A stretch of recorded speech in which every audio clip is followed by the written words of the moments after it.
এখন যে স্টোরিটি আমি শেয়ার করব, এটি আমাদের আলামিন দিয়েছে, নড়াইলের। আর আলামিনের ঘটনা মানে স্পেশাল হবেই, এটা কোনো সন্দেহ নেই। আজকে কিন্তু এটা সারপ্রাইজ ছিল। আমি জানতাম যে উনি একটা শেয়ার করবেন, দুটা শেয়ার করছেন। মাই গুডনেস, আলহামদুলিল্লাহ। চলুন আমরা শুরু আসি। আচ্ছা, আলামিন যে স্টোরিটি শেয়ার করছে, এই ঘটনাটির সময় খুব বেশি দিন আগের না, 2018 সালের ঘটনা। এটি 4 বন্ধুকে কেন্দ্র করে। এটি ওই নড়াইল জেলার লোহাগাড়া উপজেলার লাহুরিয়া ইউনিয়নের একটা জায়গা আছে, এটাকে পশ্চিমপাড়া বলে আর কি, পশ্চিমপাড়া। তো এই পশ্চিমপাড়ায় 4 বন্ধু আছে। একজন নাম হৃদয়, রমজান, রিয়াজ এবং তাজরুল। তো হৃদয় মাদ্রাসায় লেখাপড়া করত, রমজান এবং রিয়াজ স্কুলে পড়তো, আর তাজরুল লেখাপড়া ছেড়ে দিয়েছিল। তার ওই চাচার একটা ডেকোরেটরের দোকান ছিল, সেই ডেকোরেটর দোকানে কাজে ঢুকে যায়। গ্রামের বিভিন্ন প্রোগ্রামগুলোতে, বিয়ে শাদী আর বিভিন্ন প্রোগ্রামগুলোতে যে ডেকোরেটর কাজগুলো, অ্যারেঞ্জমেন্ট গুলো, সেগুলো তাজরুল করে থাকতো। তো লেখাপড়া সে ছেড়ে দিল। এই 4 জন বন্ধু সবসময় একসাথে চলাফেরা করত। তারপরে বিভিন্ন কালচারাল প্রোগ্রাম গুলোতে একসাথে তারা দেখতে যেত, খেলাধুলা একসাথে করতো, সবসময়। আর বাসাও তো একদম পাশাপাশি ছিল, এজন্য সবসময় তারা একসাথে উঠা বসা, আর বয়সও সেম। তো যে ঘটনাটি সূত্রপাত যেটা ঘটে, সেটা হচ্ছে শীতকালে, 2018 সালের শীতকালে। আমরা জানি যে শীতকালগুলোতে সাধারণত আমাদের গ্রামগঞ্জে উন্মুক্ত যে কালচারাল প্রোগ্রামগুলো, ধর্মীয় প্রোগ্রাম বলেন বা অন্যান্য প্রোগ্রাম বলেন, উন্মুক্ত যেগুলা ওপেন জায়গাগুলোতে হয়, সেগুলো শীতকালে হয়ে থাকে, ঝড় বৃষ্টি যেহেতু থাকে না। তো ওই সময় ওয়াজ মাহফিল গুলা কিন্তু বেশি হয় আমাদের দেশে শীতকালে। তো এরা আবার ওয়াজ মাহফিলে মাঝে মাঝে যাওয়ার চেষ্টা করত। তো এমনই অনেকদিন ধরে চলে আসা একটা ওয়াজ মাহফিল, এইটার যে নামটা সেটা হচ্ছে যে আরাজি মন্ডল কাজী মাহফিল নামে সেটা পরিচিত। হয়তো ওই গ্রামের যারা আছেন তারা হয়তো বা শুনে থাকবেন। আমি যেহেতু যাই নাই, আমি ঠিক বলতে পারছি না আর কি। অনেক আর এই যে স্টোরিটা আমি শেয়ার করতে যাচ্ছি, এখানে অনেকগুলো গ্রামের নাম। ডিয়ার লিসেনার, আজকের এই ইমেইল এপিসোডটি অনেক ভয়ঙ্কর হতে চলেছে। আপনারা সবাই মনোযোগ দিয়ে সকল ঘটনাগুলো শুনবেন। আজকের ঘটনাগুলো শুনলে আপনাদের লোম শিউরে উঠবে, এতটা ভয়ঙ্কর হতে চলেছে ঘটনাটি। আজকে এই ঘটনাটি আজ রাসেল ভাইয়া, আফরান ভাইয়া এবং আলিফ ভাইয়া তারা নিজেরাই পরিবেশন করবেন। তারা কিন্তু সবাই উপস্থিত, সবাই একটি করে ঘটনা শোনাবে। চলুন চলে যাই ঘটনাতে। চলে আসবে আর কি, অনেক প্লেস গুলোর নাম চলে আসবে। তো যার কারণে এটা আমার মেমোরাইজ করতে একটু কষ্ট হয়েছিল রাসেল ভাই। যাই হোক, তো আরাজি মন্ডল কাজীর যে মাহফিলটা, এই মাহফিলে তারা যাওয়ার জন্য মনস্থির করেন। তো নির্দিষ্ট দিন রাত 8টার দিকে তারা বাসা থেকে বের হন। তো বের হওয়ার পরে এই 4 জনই আলোচনা করে যে আচ্ছা, কামারপাড়া নামে আর একটা জায়গা আছে, ওইখানে আর গ্রাম আছে আর কি। তো বলে যে কামারপাড়াও তো একটা মাহফিল আছে, তাহলে কোনটাই যাব। তখন ওরা চিন্তা করে যে কামারপাড়া মাহফিলের সাথে সেখানে ওই যে ইসলামিক সঙ্গীত অনুষ্ঠানও ছিল। তো ওরা যেহেতু একটু কালচারাল মাইন্ডেড ছিল, ওরা চিন্তা করলো ঠিক আছে, তাহলে মাহফিলও শুনলাম, তো ইসলামিক গানও শুনলাম, ওখানে একজন নাম করা ইসলামিক সঙ্গীত শিল্পীও আসবেন, তাকেও দেখলাম, 2 কাজই হলো আর কি একসাথে। তোরা চিন্তা করি তাহলে ওই আরাজি কাজী মন্ডলের মাহফিলটা বাদ আমরা কামারপাড়া মাহফিলে যাব। আর কামারপাড়া মাহফিলের ওইখানে কামারপাড়া যাওয়ার জন্য যে গ্রামের মধ্য যে পথ, সেটা প্রায় 1.5 ঘন্টা লাগে হেঁটে যেতে। রাসেল ভাই, 1.5 ঘন্টার মতো সময় লাগে। ওরা রওনা দেয়। হঠাৎ করে তাজরুল ওই হৃদয়, রমজান এবং রিয়াজকে বলে যে আচ্ছা, আমরা এত পথ হাঁটবো কেন? আমার একটা শর্টকাট রাস্তা জানা আছে, সেটা হলো এই ইসামতি বিলের মধ্য দিয়ে যদি আমরা যাই, 20 থেকে 25 মিনিটের মধ্যে আমরা কামারপাড়ার কাছে চলে যেতে পারবো। তো আমরা এই দিক দিয়ে চলে যাই। এখন অন্যরা বলে আসলেই তো তাই, আমরা 1.5 ঘন্টা হাঁটবো কেন, আমরা একটু তাড়াতাড়ি চলে যাই সেখানে। তো যেই চিন্তা সেই কাজ। তাজরুলের নির্দেশনায় ওরা ইছামতি বিলের মধ্যে দিয়ে হাঁটা শুরু করেন। আর শীতকালে তো আসলে বিলগুলোতে পানি থাকে না, তখন বিলগুলোতে কিন্তু রাসেল ভাই ধান চাষ হয়। তো সেখানে পুরো বিলে ধান চাষ হয়েছে। আর ক্ষেতের মাঝখান দিয়ে আমরা যেটাকে আইল বলি, এই আইলের উপর দিয়ে হেঁটে যাওয়া যায় আর কি। তো ওরা আস্তে আস্তে হেঁটে হেঁটে যাচ্ছে। অনেক পথ বলতে মোটামুটি 15 মিনিট হাঁটার পরে, ওদের পথ খুব আর বেশি দূরে নয় আর কি। হাঁটার পরে ওই বিশেষ করে এই 4 বন্ধুর মধ্যে রমজান এবং তাজরুল, এদের এই 2 জনের আবার মাঝে মাঝে একটু সিগারেট খাওয়ার অভ্যাস ছিল, আর হৃদয় এবং রিয়াজ এদের আবার সিগারেট খাওয়ার অভ্যাস ছিল না। তো রমজান এবং তাজরুল ওরা বলছে যে সিগারেট, একটা সিগারেট খেতে ইচ্ছা করছে। তখন অন্যরা বলছে যে এই বিলের মধ্যে সিগারেট মানে ধরাবা কই, মেস তো নাই সাথে। তখন ওই যে রাসেল ভাই ওই বিলের মধ্যে কিন্তু ওই যে মানে সেচ কাজ করার জন্য ওই যে জায়গাতে মেশিনটা বসানো হয়, আমরা গ্রামে বলি সেচ মেশিন, স্যালো মেশিনও বলে আর কি। তো ওই সেচ মেশিন যেখানে বসানো হয়, ওই সেচ মেশিনের জন্য কিন্তু একটা ছোট্ট ঘর করা হয়, একটা অস্থায়ী ঘর, এবং ওই ঘরের মধ্যে একটা মাচা পেতে যে এই মেশিনের দায়িত্বে থাকে সে থাকে আর কি।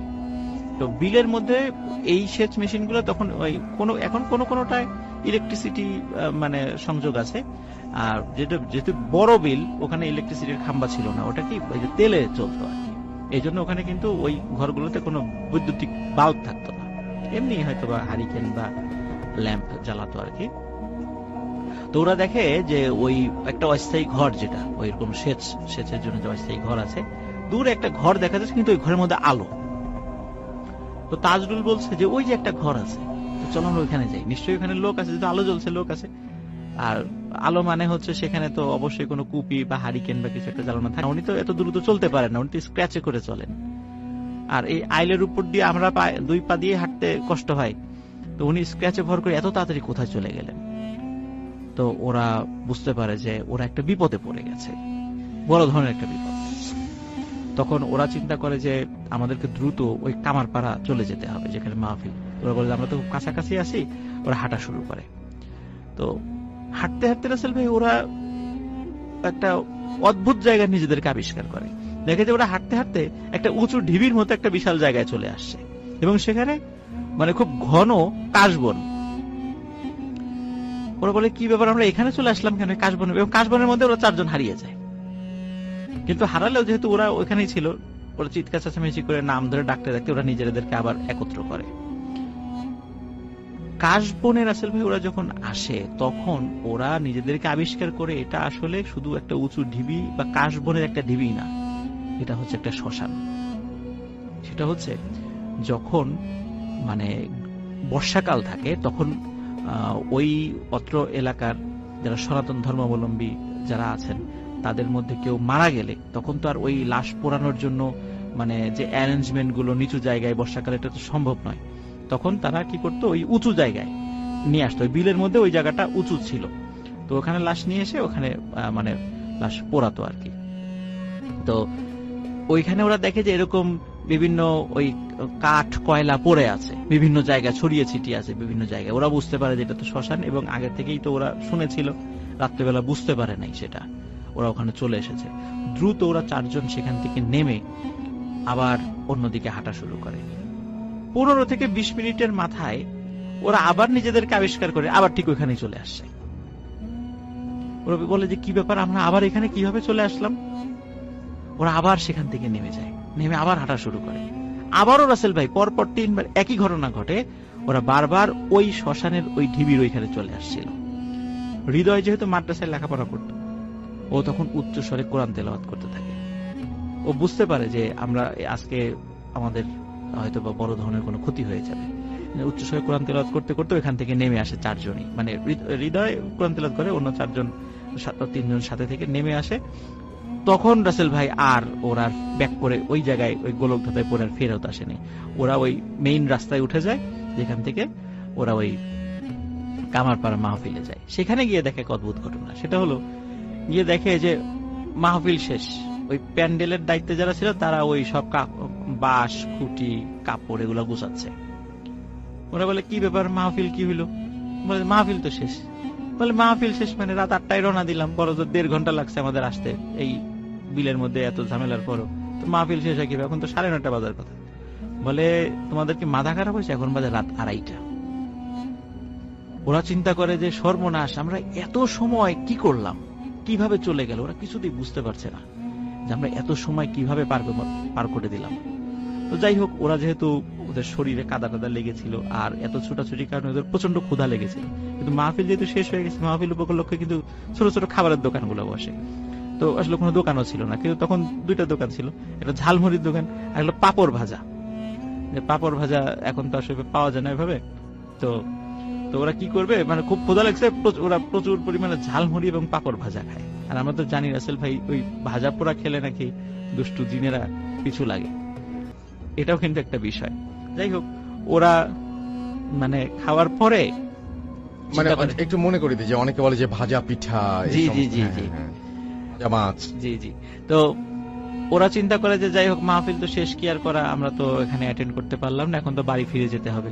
তো বাড়ি ফেরার জন্য নিশ্চয়ই আর ওই ইসামতি বিলের মধ্যে দিয়ে যাবে না, পথ ঘোরা হলেও অবশ্যই তারা গ্রামের ওই 1.5 ঘন্টার রাস্তা দিয়েই যাবে। তো ওরা রাস্তা দিয়ে যাওয়া শুরু করে। এইখানে রাসেল ভাই একটা কথা বলি, সেটা হচ্ছে যে এই পথ দিয়ে যাওয়ার সময় কিন্তু ভয়ানক কয়েকটা জায়গা পাড়ি দিতে হয়, ওয়ান্টেড জায়গা। যেমন ওখান থেকে কামারপাড়া দিয়ে আসতে গেলে কল্যাণপুর নামক একটা জায়গা পাড়ি দিতে হয়। ওখানে মোটামুটি ওটা সনাতন ধর্মাবলম্বী অধ্যুষিত এলাকা আর কি। ওখানে শ্মশানও আছে, এই শ্মশানের পাশ দিয়ে যেতে হয়। তো ওরা শ্মশানের পাশ দিয়ে যায়, কোনো প্রবলেম হয়নি। এরপর একটা হন্টেড পরিত্যক্ত জমিদার বাড়ির পাশ দিয়ে যেতে হয়, সেখান দিয়ে যায়, সেখানেও কোনো প্রবলেম হয়নি। অনেক পুরাতন একটা বট গাছ রয়েছে, সেই বট গাছের পাশ দিয়ে যায়, সেখানেও কোনো প্রবলেম হয়নি। এরপরে সে একদম ওদের বাড়ির কাছে তালুকপাড়া নামে একটা জায়গা আছে, তালুকপাড়া। ওইখানে চলে আসে, মানে একদম বাসার কাছে চলে আসছে। এরপরে পশ্চিম পাড়া, তালুকপাড়ার একদম শেষ মাথায় চলে আসে, এরপরে পশ্চিম পাড়া যেখানে ওদের গ্রাম। তো ওইখানে একটা ছোট একটা বাঁশঝাড় রয়েছে। তো ওই বাঁশঝাড়ে যখন কাছে চলে আসে, তখন তাজরুল চিন্তা করে বাড়ির কাছেই তো চলে আসছি, আর তো আমাদের কোনো ভয় নেই। তখন ও তো জানে যে বাঁশঝাড়ে কখনো ওই যে দুষ্টু জিনপরি থাকে। তো তখন বলতেছে, মানে ও একটু সাহস করে দুষ্টামি করে বলছে আর কি, যে মানে তোরা কে আসিস আশেপাশে, যদি আমার কথা শুনে থাকিস আয় আমার সামনে আয়, তো যদি তোদের সাহস থাকে, আমি তোদেরকে ভয় পাই না, তোদের মতো কত মানে দুষ্টু জিনদের সাথে যুদ্ধ করে আমি জিতে গেছি, তোরা তো কিছুই না, যদি সাহস থাকে আমার সামনে আসিস বা ক্ষতি করার চেষ্টা কর, আমি আমার শরীর গা বন্ধ করে রাখছি, আমার কোনো ক্ষতি করতে পারবি না। যখনই রাসেল ভাই এই বিষয়টা বলেছে, ওরা চারজনই দেখে ওই বাঁশঝাড়ের মধ্যে কাল বৈশাখী ঝড় হলে যেভাবে মানে মানে বাঁশের যে অবস্থা হয় ঠিক ওরকম হচ্ছে। কিন্তু আরো একটা বিষয় দেখে, আশেপাশের কোনো গাছের পাতা কিন্তু নড়ে না, তার মানে ঠিক ওই জায়গাটাতেই কোনো প্রবলেম হয়েছে। তখন ওরা বুঝতে পারে যে আবার একটা বিপদ আমাদের সামনে আসছে। তখন ওরা কি করে, ঝেড়ে দেয় দৌড়, চারজনে বাড়িতে কাছেই ছিল, যে যার বাড়িতে চলে যায়। যে যার বাড়িতে যাওয়ার পরে ওরা কিন্তু ওদের গার্জিয়ানকে কাউকে এই বিষয়টা কিছু বলে না, বলে রাগারাগি করবে, এই জন্য কিছু বলে না। তো যাই হোক, মনে হতে পারে ঘটনা এখানেই শেষ, আসলে কিন্তু রাসেল ভাই ঘটনার শুরুটাই এখন থেকে, মানে এই ঘটনার পর থেকে। তো এর ঠিক পরের দিন যে ঘটনাটা ঘটে সেটা হচ্ছে, পরের দিন রাতের বেলা এই যে তাজরুল যে ছেলেটা, যে ওই যে বলেছিল যে ভয়টাই পাই না কিছু হয়েছি, তো তাজরুল ছেলেটা আরো যে দুই বন্ধু আছে, যে হৃদয়, রমজান, রিয়াজ, আরো যে 3 বন্ধু আছে, এদের মধ্যে মানে 3 জনকে দাওয়াত দেয়, পিকনিকের দাওয়াত, যে একটা রাত্রে আমরা একটা রান্না বাড়া করবো, পিকনিক করবো আর কি। তো কোথায় রান্না হবে, ওই লাহুরিয়া বালিকা বিদ্যালয় নামে একটা স্কুল আছে এখানে, নাম হলো লাহুরিয়া বালিকা বিদ্যালয়, ওইখানে পিকনিক হবে। তো পিকনিক আয়োজন হয়। কোন কারণে এই 3 বন্ধুর মধ্যে রমজান নামে যে ছেলেটা, এই পিকনিকে যায় নাই, গিয়েছিল হৃদয় এবং রিয়াজ। তো পিকনিকের পরে মানে লিসেনারদেরকে একটু বলে রাখি যে একটু মনে রাখবেন, রমজান কিন্তু যায় নাই, গিয়েছে হৃদয় এবং রিয়াজ, তাজরুল নিয়ে গেছে ওদেরকে। খাওয়া দাওয়ার পরে তাজরুল বলছে হৃদয় এবং রিয়াজকে, এই চল ওই টাঙ্গাপাড়া ইউনিয়নের পলাশ বাজারে আজকে একটা কনসার্ট আছে, ওই কনসার্টটা দেখতে যাব। এখন হৃদয় এবং রিয়াজ বলছে, না রে, রমজান নাই, রমজানকে ছাড়া কিভাবে যাই, ও তো আসলো না, ও ছাড়া যাব না। তাজরুল বলছে, ও নাই তাতে কি, আমরাও তো আছি, সবসময় ও থাকতে হবে এমন তো কোনো কথা নাই, চল। কিন্তু ওরা 2 নাসর বান্দা রমজানকে ছাড়া যাবে না। তাজরুল অনেক চেষ্টা করে, কিন্তু ওদেরকে নিতে পারে না। যাই হোক, যে যার বাড়িতে চলে যায়। পরের দিন ভাইয়া আর একটা ঘটনা ঘটে, সেটা হলো ওই হৃদয় যে ছেলেটা মাদ্রাসায় লেখাপড়া করে, সে ওই একটা জায়গায় প্রাইভেট পড়তে যায়, সেটা হলো ওই লাহোরিয়া পশ্চিমপাড়া প্রাইমারি স্কুল নামে একটি স্কুল আছে এখানে। ওই বিকাল 4টার সময় ওর একটা প্রাইভেট আছে, ও ওখানে পড়তে যায়। বাড়ি থেকে 2:30-3টার দিকে বের হয়, যেতে যতটুকু সময় লাগে আর কি, একটু আগে আগেই যেত সব সময়। তো বাড়ি থেকে যাওয়ার সময় মানে একটা শর্টকাট রাস্তা রয়েছে, শর্টকাট একটা রাস্তা ধরে। ওই রাস্তার মধ্যে রাসেল ভাই একটা বাগান পড়ে, স্থানীয়ভাবে আবুল খায়েরের বাগান নামে সেটা পরিচিত। ও যখন ওই বাগানের মধ্য দিয়ে যাচ্ছে, হঠাৎ করে দেখে কি তাজরুল সাথে, ওদের বন্ধু সার্কেলের কেউ না কিন্তু পরিচিত এরকম 3-4 জন, তাদেরকে ওইভাবে দেখে নাই, মানে এমনি মুখ চেনা চিনি, ওদের সাথে বসে তাস খেলছে। এই 4 বন্ধুর আবার একটা বদ অভ্যাস ছিল, ওরা আবার কার্ড খেলতো, মানে তাস খেলতো। দেখে তাজরুল বসে বসে তাস খেলছে। এখন তাজরুল বলছে, এই হৃদয় কই যাস? বলে যে আমি তো প্রাইভেট পড়তে যাচ্ছি। আয় বয় আমাদের সাথে একটু তাস খেল। বলে না না আমার প্রাইভেট আছে। আরে বয় একটু পরে গেলে কোনো সমস্যা নেই, এত তাড়াতাড়ি গিয়ে কি করবি, সব দিন তো তাড়াতাড়ি যাস। তাজরুল মানে হৃদয় চিন্তা করে আসলেই তো তাই, একটু বসি। বসে। আসলে ভাই ওরা আবার মাঝে মাঝে কি করতো, টাকা দিয়ে তাস খেলতো, মাঝে মাঝে কেউ জিততো কেউ হারতো। ওরা যখন তাস খেলতে বসছে, বারবার এই হৃদয় জিতে যাচ্ছিল, 5 টাকা 15 টাকা 10 টাকা এরকম জিতে যাচ্ছিল। এখন তাজরুল বারবার বলছে, বাহ আরো খেল আরো খেল, তুই তো জিতে যাচ্ছিস।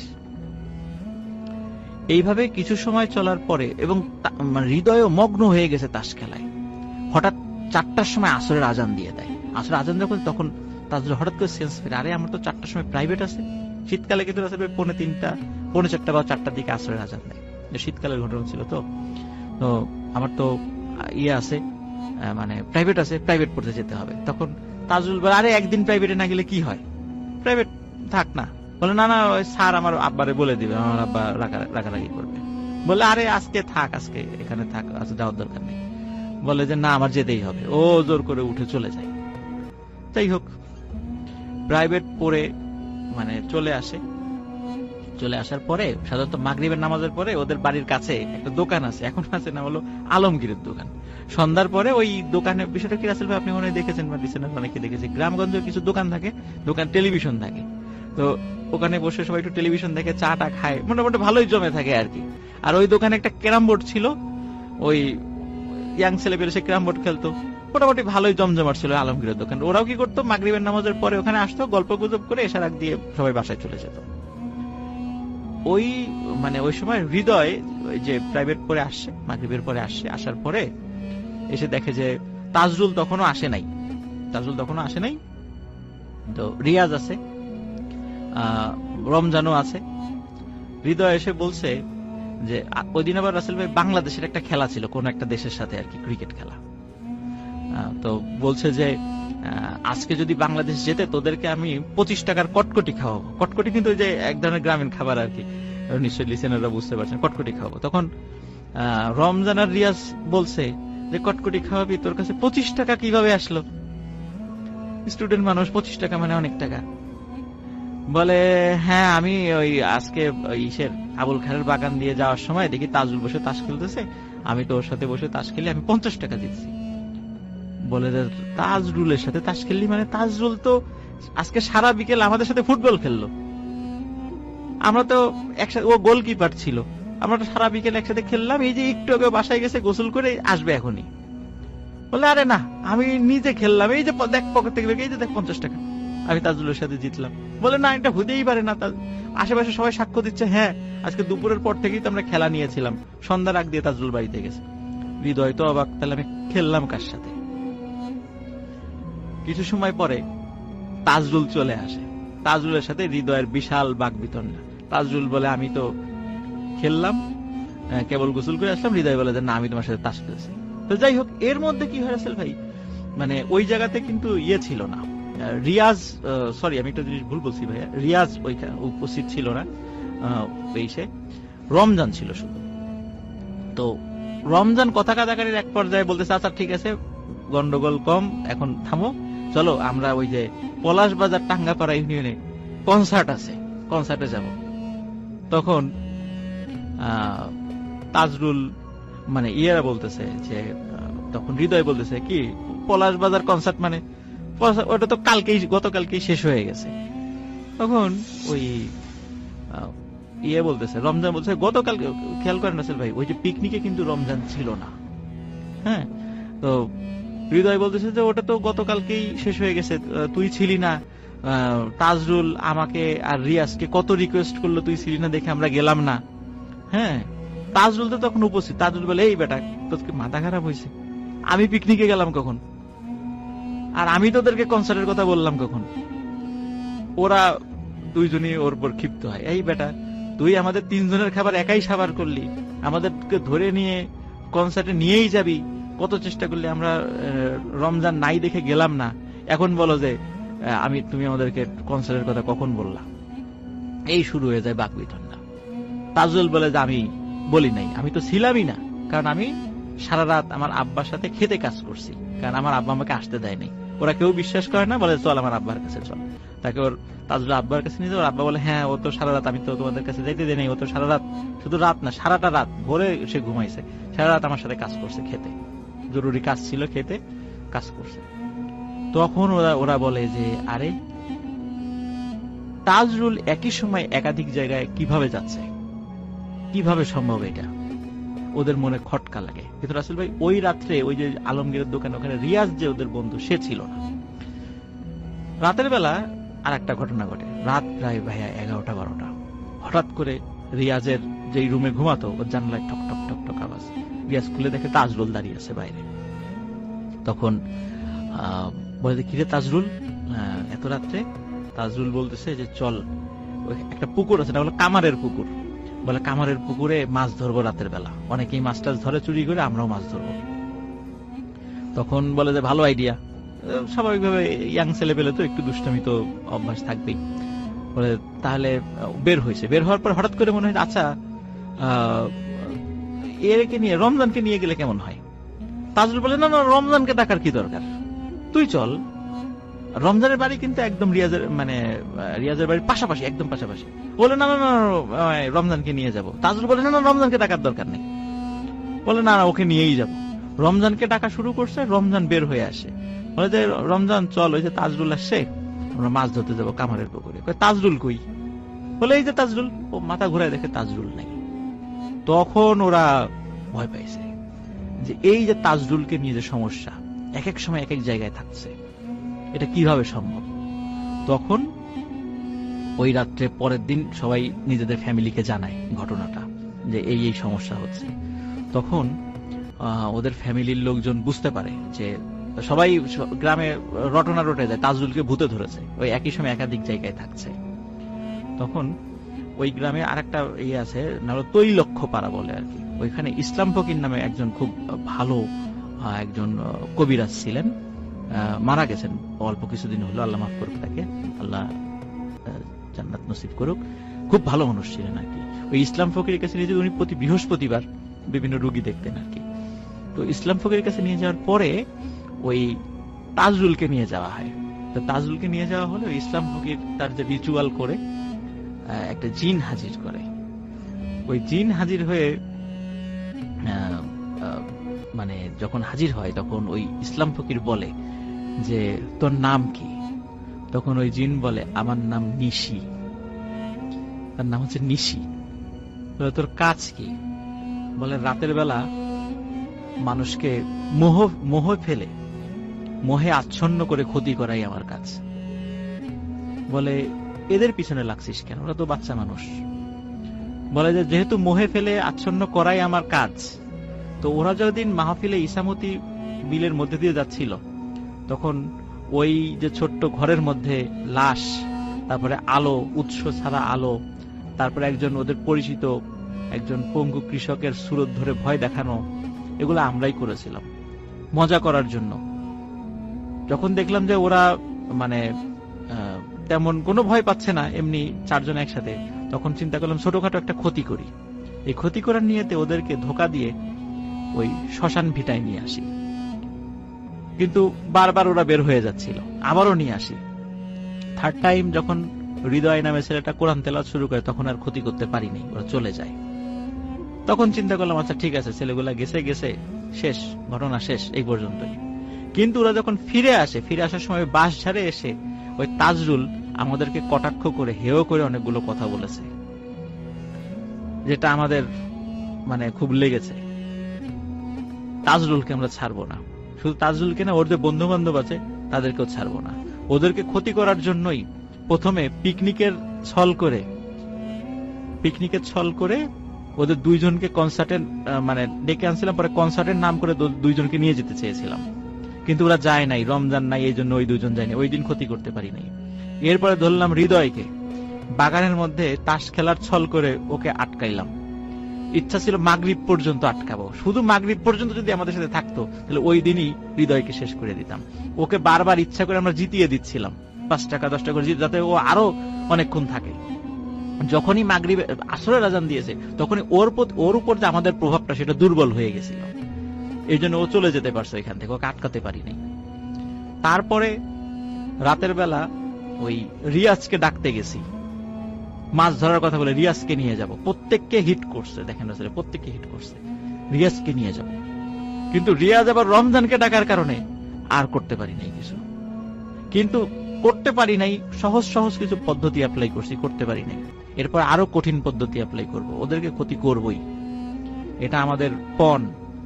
তখন ইসলাম ফকির ওদেরকে অনেক রিকোয়েস্ট করে, ছোট মানুষ ভুল করে ফেলছে, তারপরে বেশ কিছু ওই তদবির রিচুয়ালের মাধ্যম দিয়ে এই বিষয়টা থেকে ওরা মুক্ত হয়।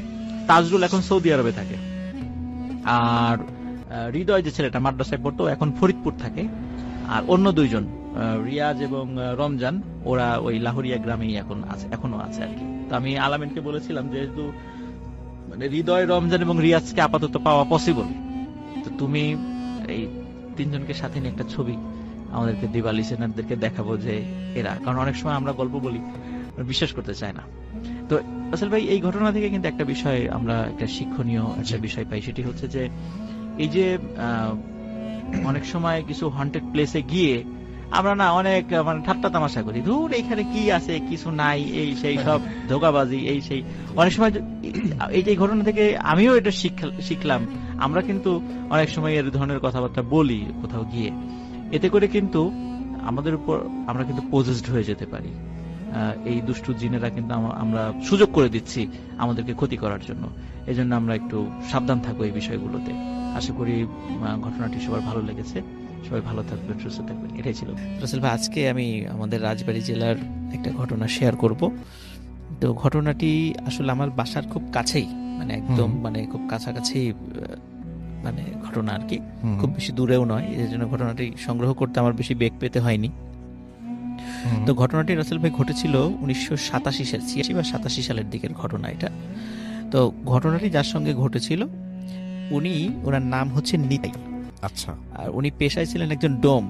আচ্ছা। রাজবাড়ী জেলার মানে স্টেশন থেকে একটু সামান্য একটু দূরেই, 0.5 কিলোমিটার দূরে সুইপার কলোনি রয়েছে, এখনো আছে সেখানে, অনেক সুইপাররা সেখানে বসবাস করেন।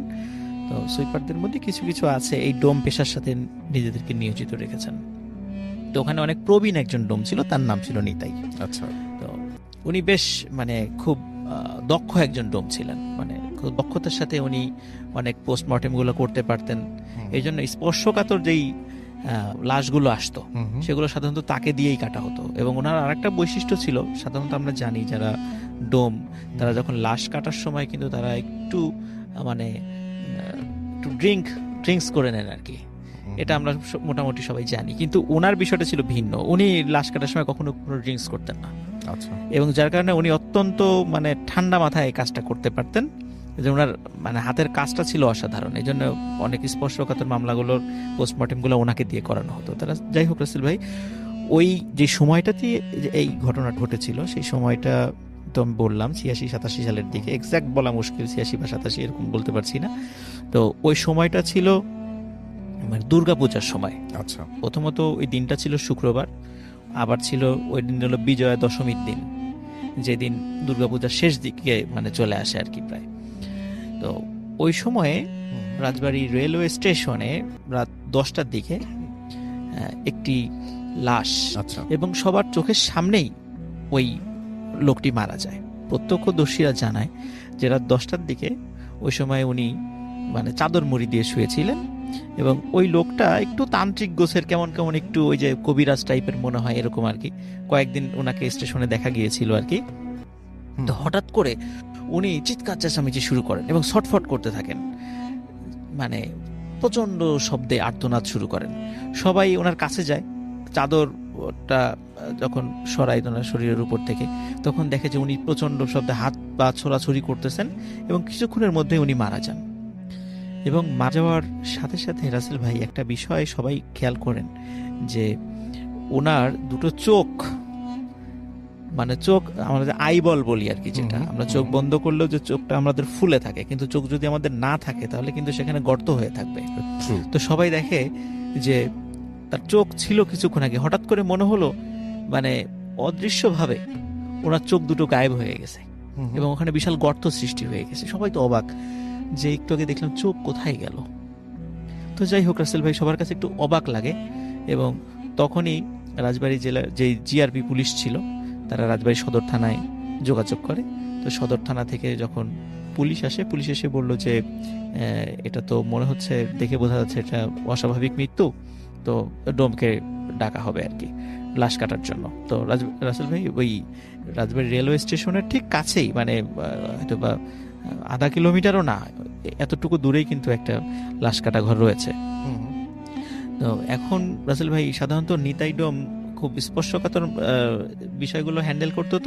তো ওই সময় যেহেতু হিন্দুদের একটা দুর্গাপূজার উৎসব চলছিল, অন্যান্য ডোমরাও ওই সময় পাওয়া যাচ্ছিল না তাদেরকে, আর ওই সময় তো মোবাইল ফোনও ছিল না যে তাদেরকে ফোনে কন্ট্যাক্ট করে নিয়ে আসা হবে। তো যেহেতু খুব দ্রুততার সাথে, ওইটা একটা বেওয়ারিশ লাশ, পরিচয় ছিল না, দ্রুততার সাথে কর দেওয়া হবে, তাই যার কারণে ওই সময় নিতাই ডোমকে রিকোয়েস্ট করা হয়। সেই নিতাই ডোম অনিচ্ছা সত্ত্বেও, যেহেতু কাউকে পাওয়া যাচ্ছিল না, তো সে সেখানে যান। ভাই নিতাই ডোমের ভাষ্য অনুযায়ী লাশ কাটা ঘরে যাওয়ার সাথে সাথে, মানে উনি তো ছোটবেলা থেকে অনেক মানে আনলিমিটেড লাশ কেটেছেন, কিন্তু ওনার ভাষ্য অনুযায়ী জীবনেই প্রথম একটি লাশ দেখে হঠাৎ করে কেন জানি ওনার খুব ভয় লাগছিল। মনে হচ্ছিল যে কেন জানি এই লাশটা মানে কাটতে উনি ভয় পাচ্ছেন, প্রচন্ড ভয় পাচ্ছেন। আচ্ছা, এরকম হয় না সাধারণত, কিন্তু কেন জানি ওনার ভাষ্য অনুযায়ী মনে হচ্ছিল যে উনি খুব ভয় পাচ্ছেন। তো রাসেল ভাই উনি তখন সাধারণত লাশ উনি যখন কাটেন, ডাক্তার থাকে, তারপর পুলিশের কিছু লোক দাঁড়ানো থাকে। তো ওই সময় যেহেতু রাসেল ভাই আবার ফ্রাইডে ছিল, আবার দুর্গাপূজার একটা ছুটি ছিল, এই জন্য হসপিটালে মানে ডাক্তারও সংকট ছিল, তারাও তো একটু ছুটিতে যাবে। তো ওই সময় যাই হোক, ওই সময় যেহেতু মোবাইল ফোন ছিল না, ডাক্তারকে খবর দেওয়া হয়। তো ডাক্তার বলেন যে আমি যত দ্রুত সম্ভব আমি আসতেছি, আপনারা কাজ শুরু করে দেন আর কি। তো ওই সময় ডাক্তার তখন এসে পৌঁছেনি ওই জায়গাটাতে, কিন্তু তাড়াতাড়ি যখন দেখলো যে এটার লাশ কোথায়, এর পরিচয় জানা যাচ্ছে না, তো এইটা নিয়ে আসলে ওনাদের অতটা গরজ ছিল না, যার কারণে ডাক্তারের অনুপস্থিতিতে লাশটা কাটা শুরু হয় রাসেল ভাই। তো এমন সময় দায়িত্বরত যিনি পুলিশ অফিসার ছিলেন, উনি লাশ কাটা ঘরের ওখানে দাঁড়ায় থাকা, মানে দরজার কাছে দাঁড়িয়েছিলেন উনি। হঠাৎ করে ওনার যে ওয়্যারলেস সেটটা ছিল, যে ওয়াকিটকি ছিল, তো ওনার কাছে মনে হচ্ছিল যে ওয়াকিটকিতে হয়তো বা নেটওয়ার্ক পেতে একটু সমস্যা হচ্ছে, কথা একটু অস্পষ্ট আসছে। তো উনি চিন্তা করলেন একটু রাস্তার দিকে যাই, তাহলে আমি একটু কোনো জরুরি মেসেজ আছে কিনা একটু রিপ্লাই দিয়ে আসি। তো উনি কিছু সময়ের জন্য ওইখান থেকে সরে গিয়েছেন। আচ্ছা, তো পুলিশ অফিসার যখন ফিরে আসছেন, মানে হয়তো বা 3-4 মিনিট বা সর্বোচ্চ 5 মিনিট পর যখন পুলিশ অফিসার ফিরে আসছেন লাশ কাটা ঘরে, তখন উনি দেখছেন যে লাশের জায়গায় রয়েছে, ওই ডোম অজ্ঞান হয়ে পাশে পড়ে আছে। তখন উনি অন্য কনস্টেবলদেরকে ডাকেন, ডোমের চোখে মুখে পানি ছিটা দিয়ে তাকে জ্ঞান ফেরানো হয়। তখন ডোমকে জিজ্ঞেস করা হয় যে কি হয়েছে। তখন ডোম বলে যে এই লাশ আমাকে প্রচন্ড জোরে একটা থাপ্পড় মেরেছে। আচ্ছা, তখন সবাই এই কথা শুনে সবাই অট্টহাসিতে ফেটে পড়ে, এটা কিভাবে সম্ভব? লাশ তোমাকে থাপ্পড় মারো কি সম্ভব? নিশ্চয়ই তুমি এটা অন্য কিছু ভুল দেখেছো বা ভুল। বলে না, তো এই যে দেখেন আমার মুখের দিকে তাকান, তখন দেখা যায় রাসেল ভাই ওনার মুখে 5 আঙ্গুলের দাগ বসে আছে, মানে এত জোরে চড় মেরেছে। এখন এটাও রাসেল ভাই অন্য কিছু মারতে পারে, জিন ভূত এসেও মারতে পারে, কিন্তু পুলিশ অফিসার উনি খেয়াল করলেন যে যেহেতু ওই সময়ে হিন্দুদের একটা উৎসব, আমরা রাসেল ভাই ছোটবেলায় বিভিন্ন বিদায় অনুষ্ঠানগুলোতে বা আনন্দের উৎসবগুলোতে আমরা মাঝে মাঝে জড়ি খেলা খেলতাম আর কি। ওই আমরা তো জড়ি বলি, অন্য অঞ্চলে হয়তো অন্য কোনো শব্দ ব্যবহার করে, ওই যে চোখ চিকচিক করে আর কি, মুখে টুখে লেগে থাকে। তো যেহেতু ওই সময় হিন্দুদের দুর্গাপূজার উৎসব ছিল, ডোমের মুখে কিন্তু জড়ি ছিল রাসেল ভাই। আচ্ছা, তখন পুলিশের ওই অফিসার উনি লাশের হাত চেক করছিলেন এবং হাতে দেখলেন সত্যি তার হাতে এই জড়ি লেগে আছে, তার মানে সত্যি এই হাত দিয়ে চড় মারা হয়েছে তাকে। কিন্তু এটা কিভাবে সম্ভব, এটা উনিও কোনো কিছু মিলাতে পারছিলেন না। তারপর বললো যে ঠিক আছে তুমি লাশ কাটো। তো নিতাই ডোম বলছে যে আমি এই লাশ কাটতে পারবো না। তারপর বলছে যে না, এখন কাটতে তো হবেই, তার না এটা তো আমাদের নিয়ম, যেভাবে পারো লাশ কাটো। রাসেল ভাই কোনো মতে লাশের পোস্টমর্টেম করা হয়। পোস্টমর্টেম করার পরে ওই রাত্রেই তাকে দাফন করা হয়। এখন রাসেল ভাই যে জায়গাটাতে দাফন করা হয়েছে, আমি ওই জায়গা সম্পর্কে এর আগেও বেশ কয়েকবার স্টোরি বলেছিলাম। সেটা হলো রাজবাড়ী জেলার এই লোকশেড নামক একটা জায়গায়। ওখানে পাশাপাশি দুটো কবরস্থান আছে। একটা কবরস্থান হলো বেওয়ারিশ মুসলিম লাশদের, যারা মুসলিম আর কি, তাদের কবর দেওয়ার জন্য। আর আরেকটা পাশে আরেকটা জায়গা আছে, সেটা সাধারণত মানে হিন্দুদের মধ্যে নিম্ন বর্ণের লোক যারা আছেন তাদেরকে ওখানে কবর দেওয়া হয় আর কি। এই দুইটা পাশ আছে ওই জায়গাটাতে, এবং এই দুইটা এই জায়গাটা আমাদের রাজবাড়িতে বেশ হন্টেড জায়গা হিসেবে পরিচিত, যেটা আমি এর আগেও অনেকবার বলেছি আর কি। তো ওই মুসলিম যে অংশটা, সেই অংশে তাকে কবর দেওয়া হয় আর কি। এখন রাসেল ভাই কবর দেওয়া যখন হয়ে যায়, স্বাভাবিকভাবে ডোম মনে করেছে যে এরকম ঘটনা ঘটে না, সে এরকম ঘটনা ঘটেছে, সে মানসিকভাবে বিপর্যস্ত। কিন্তু এরপর থেকে ওই ডোমের সাথে বেশ কয়েকটা ঘটনা ঘটা শুরু করে। যেমন ডোম রাতের বেলা যখন কখনো একা একা বাসায় ফেরার সময় ওনার মনে হতো যে কেউ ওনার পিছনে হাঁটছে চাদর পরে। তো উনি প্রথম দিকে এগুলো অতটা বেশি পাত্তা দিত না, কিন্তু এটা যখন কন্টিনিউ ঘুরতে থাকলো তখন উনি একদিন ঘুরে কাছে গিয়েছে যে কে দেখার জন্য। তখন রাসেল ভাই তাকে দেখে যে ওই যে লাশটি সে কেটেছিল, ওই লাশটি চাদর পরা, এবং সে শনাক্ত করলো ওই যে রাসেল ভাই লাশের চোখ ছিল না। উনি খেয়াল করলেন যে এই আমাদের চোখের যে জায়গাটা, সেটা বিশাল গর্ত হয়ে আছে, সেখানে কোনো চোখ নেই। তো এইটা দেখে উনি প্রচন্ড জোরে দৌড় দিয়ে বাড়িতে চলে আসেন। তো এরপরে আরো কয়েকটা ঘটনা ঘটে। যেমন উনি রাতের বেলা যখন একা একা আসেন, তখন দেখা যায় যে মাঝে মাঝে বড় আকৃতির বিড়াল বা বড় আকৃতির কুকুর ওনার পথ আগলে ধরে। এবং অদ্ভুত বিষয় যে ওই কুকুর এবং বিড়ালের কিন্তু ওই সবই আছে, কিন্তু চোখ দেখা যায় না। আচ্ছা, মনে হয় চোখ নাই, ওই চোখ দুটো কেউ খুবলে উঠে নিয়েছে। তো বাইরের এই ঘটনাগুলো যখন রাসেল ভাই মানে ঘটা শুরু করেছিল, তখন উনি এরপর থেকে কি হতো, উনি যখন রাতের বেলা কখনো একা একা আসতেন না, লোক সাথে নিয়ে আসতেন। একটু মানে উনি ভয় পাওয়া শুরু করেন আর কি। তো তখন বাইরের এই ঘটনা যখন বন্ধ হয়ে গেল, তখন রাসেল ভাই ওনার ঘরেই ঘটনা ঘটা শুরু করলো। কারণ উনি বিপদনিক ছিলেন, কারণ বেশ অনেক বয়স্ক ছিল, ওনার ওয়াইফ মারা গেছিলেন আগে। তো উনি রাতের বেলা ফিল করতেন যে কে যেন ওনার পাশে শুয়ে আছে। আচ্ছা। এবং উনি যখনই পাশে তাকাতেন তখন দেখতেন যে ওই সেই লাশটা ওনার পাশে শুয়ে আছে, এবং লাশটা হাত দিয়ে খপ করে ওনার হাতটা চেপে ধরতো, এবং উনি অনেক চিৎকার চেঁচামেচি করতো। আশেপাশের লোকজন যখন চলে আসতো তখন দেখা যেত ওখানে কিছুই নাই। তো এই ধরনের ঘটনা রাসেল ভাই ওনার সাথে প্রায়শই ঘটছিল। তো এইটা ওনার সাথে ঘটছিল। ওদিকে রাসেল ভাই আর একটা ঘটনা ঘটে, মানে এখানেই শেষ না। ওই যে স্থানটাতে কবর দেয়া হয়েছে, কবর দেওয়ার প্রথম মানে যে রাত্রে কবর দেওয়া হলো তার পরের দিন থেকে আর একটা ঘটনা ঘটা শুরু করে। ওখানকার যারা লোকজন আছে কবরস্থানের পাশে, তারা বলেছে সেটা হচ্ছে যে কবর দেওয়ার পরেই প্রতি রাত্রে ওই কবরস্থান থেকে প্রচন্ড জোরে চিৎকার এবং চেঁচামেচির আওয়াজ আসতো। আচ্ছা। তো ওনারা যখন আলো নিয়ে যেতেন যে কি হয়েছে, এখানে কে আছে, তখন আর কোনো শব্দ পাওয়া যেত না। তো এই ধরনের ঘটনা আসলে ভাই 3 দিন ঘটেছিল। আচ্ছা। 3 দিন পরে আর ঘটে নাই, 3 দিন এই ধরনের ঘটনা ঘটেছিল। আসলে ভাই ওই নিতাই যে ডোম, উনি এরপরে মাঝে মাঝে রাত্রে স্বপ্ন দেখা শুরু করেন। স্বপ্নে দেখছেন যে ওই সেই লাশটা বড় একটা রামদা হাতে নিয়ে ওনাকে তাড়া করছে, এবং বলছে যে তাড়াতাড়ি আমাদেরকে যেখানে কবর দেওয়া হয়েছে, আমার কবরটা অন্য জায়গায় এখান থেকে সরাতে হবে।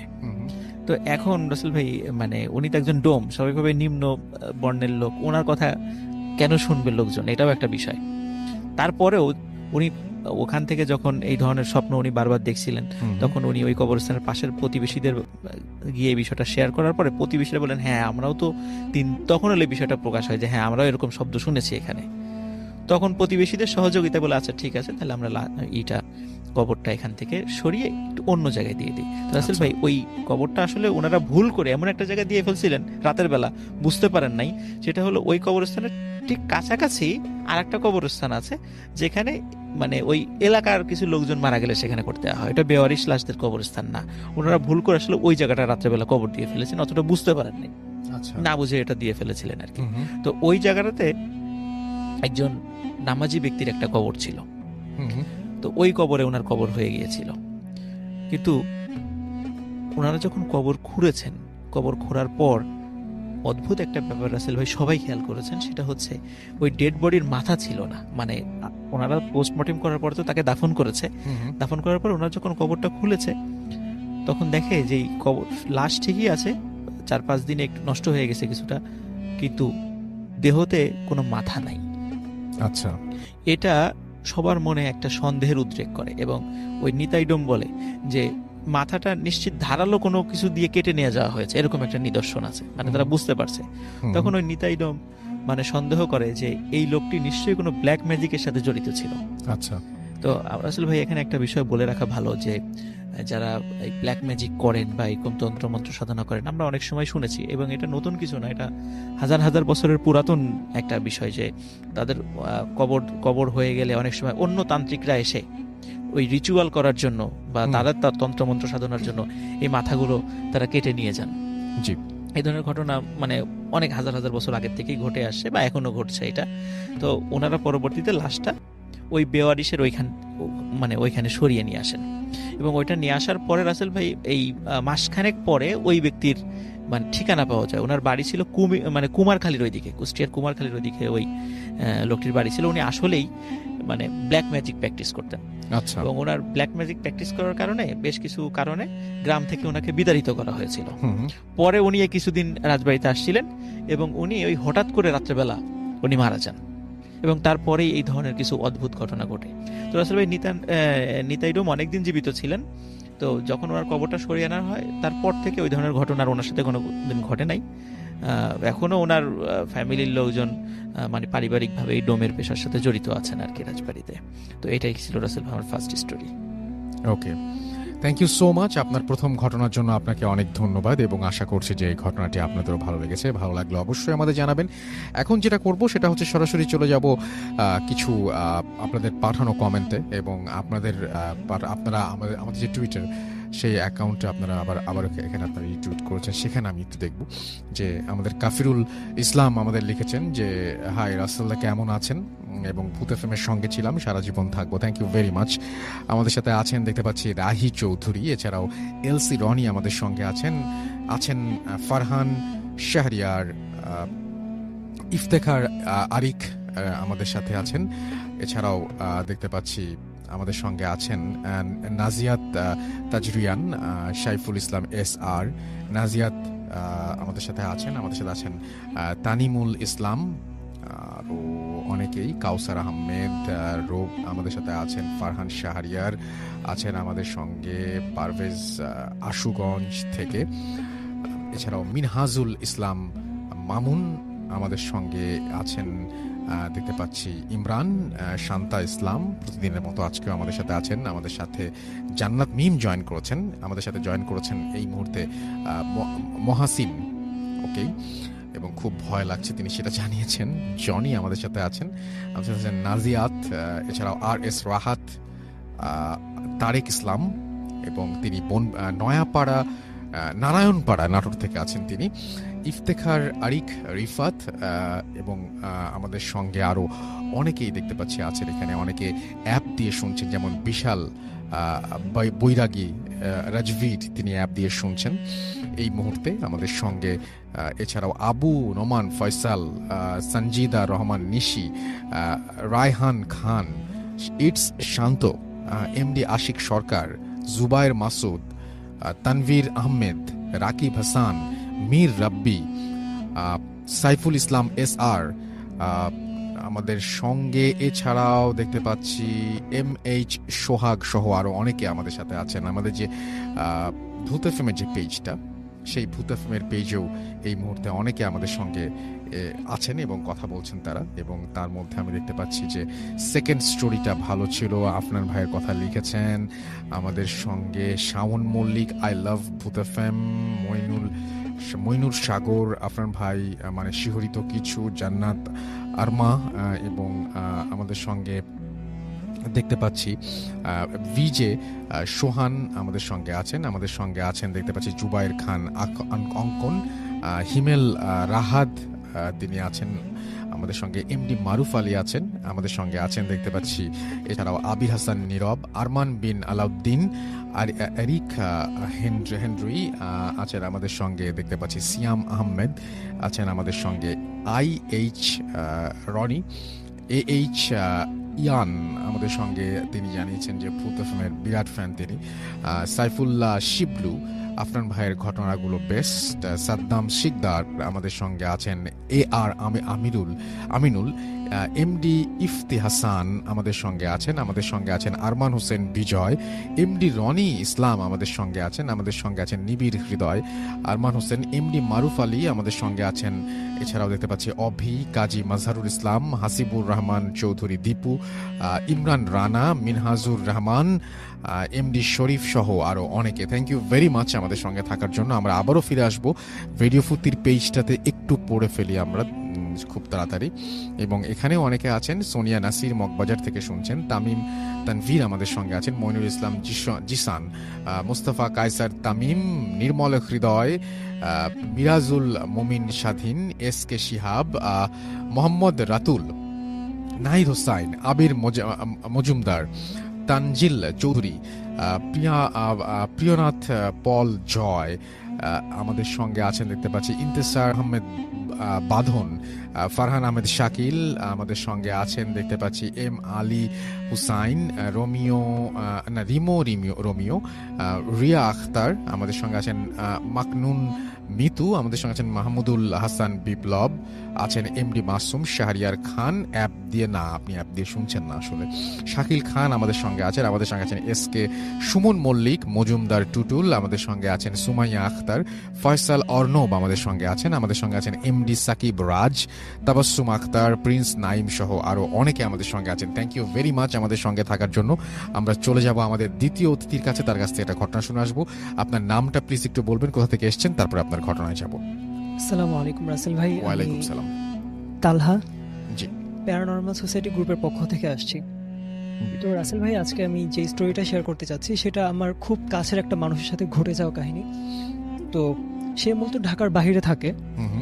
সে ঢাকায় আসছিল এই জন্য যে ঢাকায় থেকে সে কোনো একটা রুম ভাড়া নিয়ে পড়াশোনা করবে, তারপরে কোনো টিউশনি করে তারপরে তার হাত খরচ চালা নিবে, মানে ব্যাচেলর লাইফটা যেরকম হয় আর কি। তো সে যখন আসবে, তো তার সাথে আরো দুজন ফ্রেন্ড ছিল। তো তারা তিনজন ফ্রেন্ডের মধ্যে দুইজন ফ্রেন্ড হচ্ছে ঢাকার দিকে রওনা হয়েছিল, যে ওরা মানে কোনো রকম একটা ব্যবস্থা করে তারপরে একবারে তাদের যত কিছু আছে সবকিছু নিয়ে তারপরে তার আরেকজন যে বন্ধু আছে তাকে নিয়ে চলে আসবে। তো একজন তো ছিল আমার বন্ধু, আরেকজন তার সাথে যে ছিল সেই ছেলেটা মানে হিন্দু ধর্মের ছিল, একটা হিন্দু ছেলে ছিল আর কি। তো তারা যখন ঢাকায় আসে, তারা প্রথমেই আসে হচ্ছে আপনার পুরান ঢাকার দিকে। তো পুরান ঢাকায় এই জন্য আসে যে এখানের যে হোস্টেলগুলো বা এখানের যে রুমগুলো ভাড়া দেওয়া হয় সেই ভাড়াগুলো তুলনামূলক অন্যান্য জায়গা থেকে তুলনামূলক ভাড়াগুলো কম। তো এই জন্য তাদের বাজেটে যেন কোলায় যায় ব্যাপারটা, তারা যেন ঠিকঠাক মতো থাকতে পারে, এই জন্য তারা পুরান ঢাকাতেই বাসাটা খোঁজা মানে শুরু করে। তো পুরান ঢাকায় আসার পর তারা বিভিন্ন জায়গায় এরকম বাসা খোঁজাখুঁজির পর তারা সারাদিন না পেয়ে মানে পায় নাই বিভিন্ন কারণে, হয়তো তাদের বাজেটে কোলায় নাই বা অনেকে নিতে চাচ্ছিল না তিনজন বলে, হ্যাঁ তারা তিনজন একটা রুমে থাকতে চাচ্ছিল, এরকম বিভিন্ন ঝাইঝামেলার কারণে তারা থাকতে পারে নাই কোথাও, আচ্ছা, কনফার্ম করতে পারেনি। তো সারাদিন ঘোরাঘুরির পর সন্ধ্যার দিকে তারা একটা বাসার নিচ দিয়ে যাচ্ছিল। তো সেই বাসার নিচে যে দারোয়ান ছিল সেই দারোয়ানকে মানে তারা একটু ভদ্রভাবে জিজ্ঞাসা করছে যে আচ্ছা চাচা, এই আশেপাশে আপনার জানা মতে কোনো হোস্টেল বা ব্যাচেলর ভাড়া দেয় এরকম কোনো বাড়ি আছে কিনা? যদি আপনার জানা থাকতো তাহলে আমাদের একটু উপকার হতো, আমরা বাড়ি ভাড়া নেওয়ার জন্য আসছি। তো দারোয়ান তাদেরকে নিয়ে বাসার ভিতরে গেছে, বাসার ভিতরে গিয়ে এই বাড়ির যে মালিক সেই বাড়ির মালিকের সাথে তাদের মানে দেখা করায় দিছে, আর বলছে যে আপনি একটু কথা বলেন তাদের সাথে।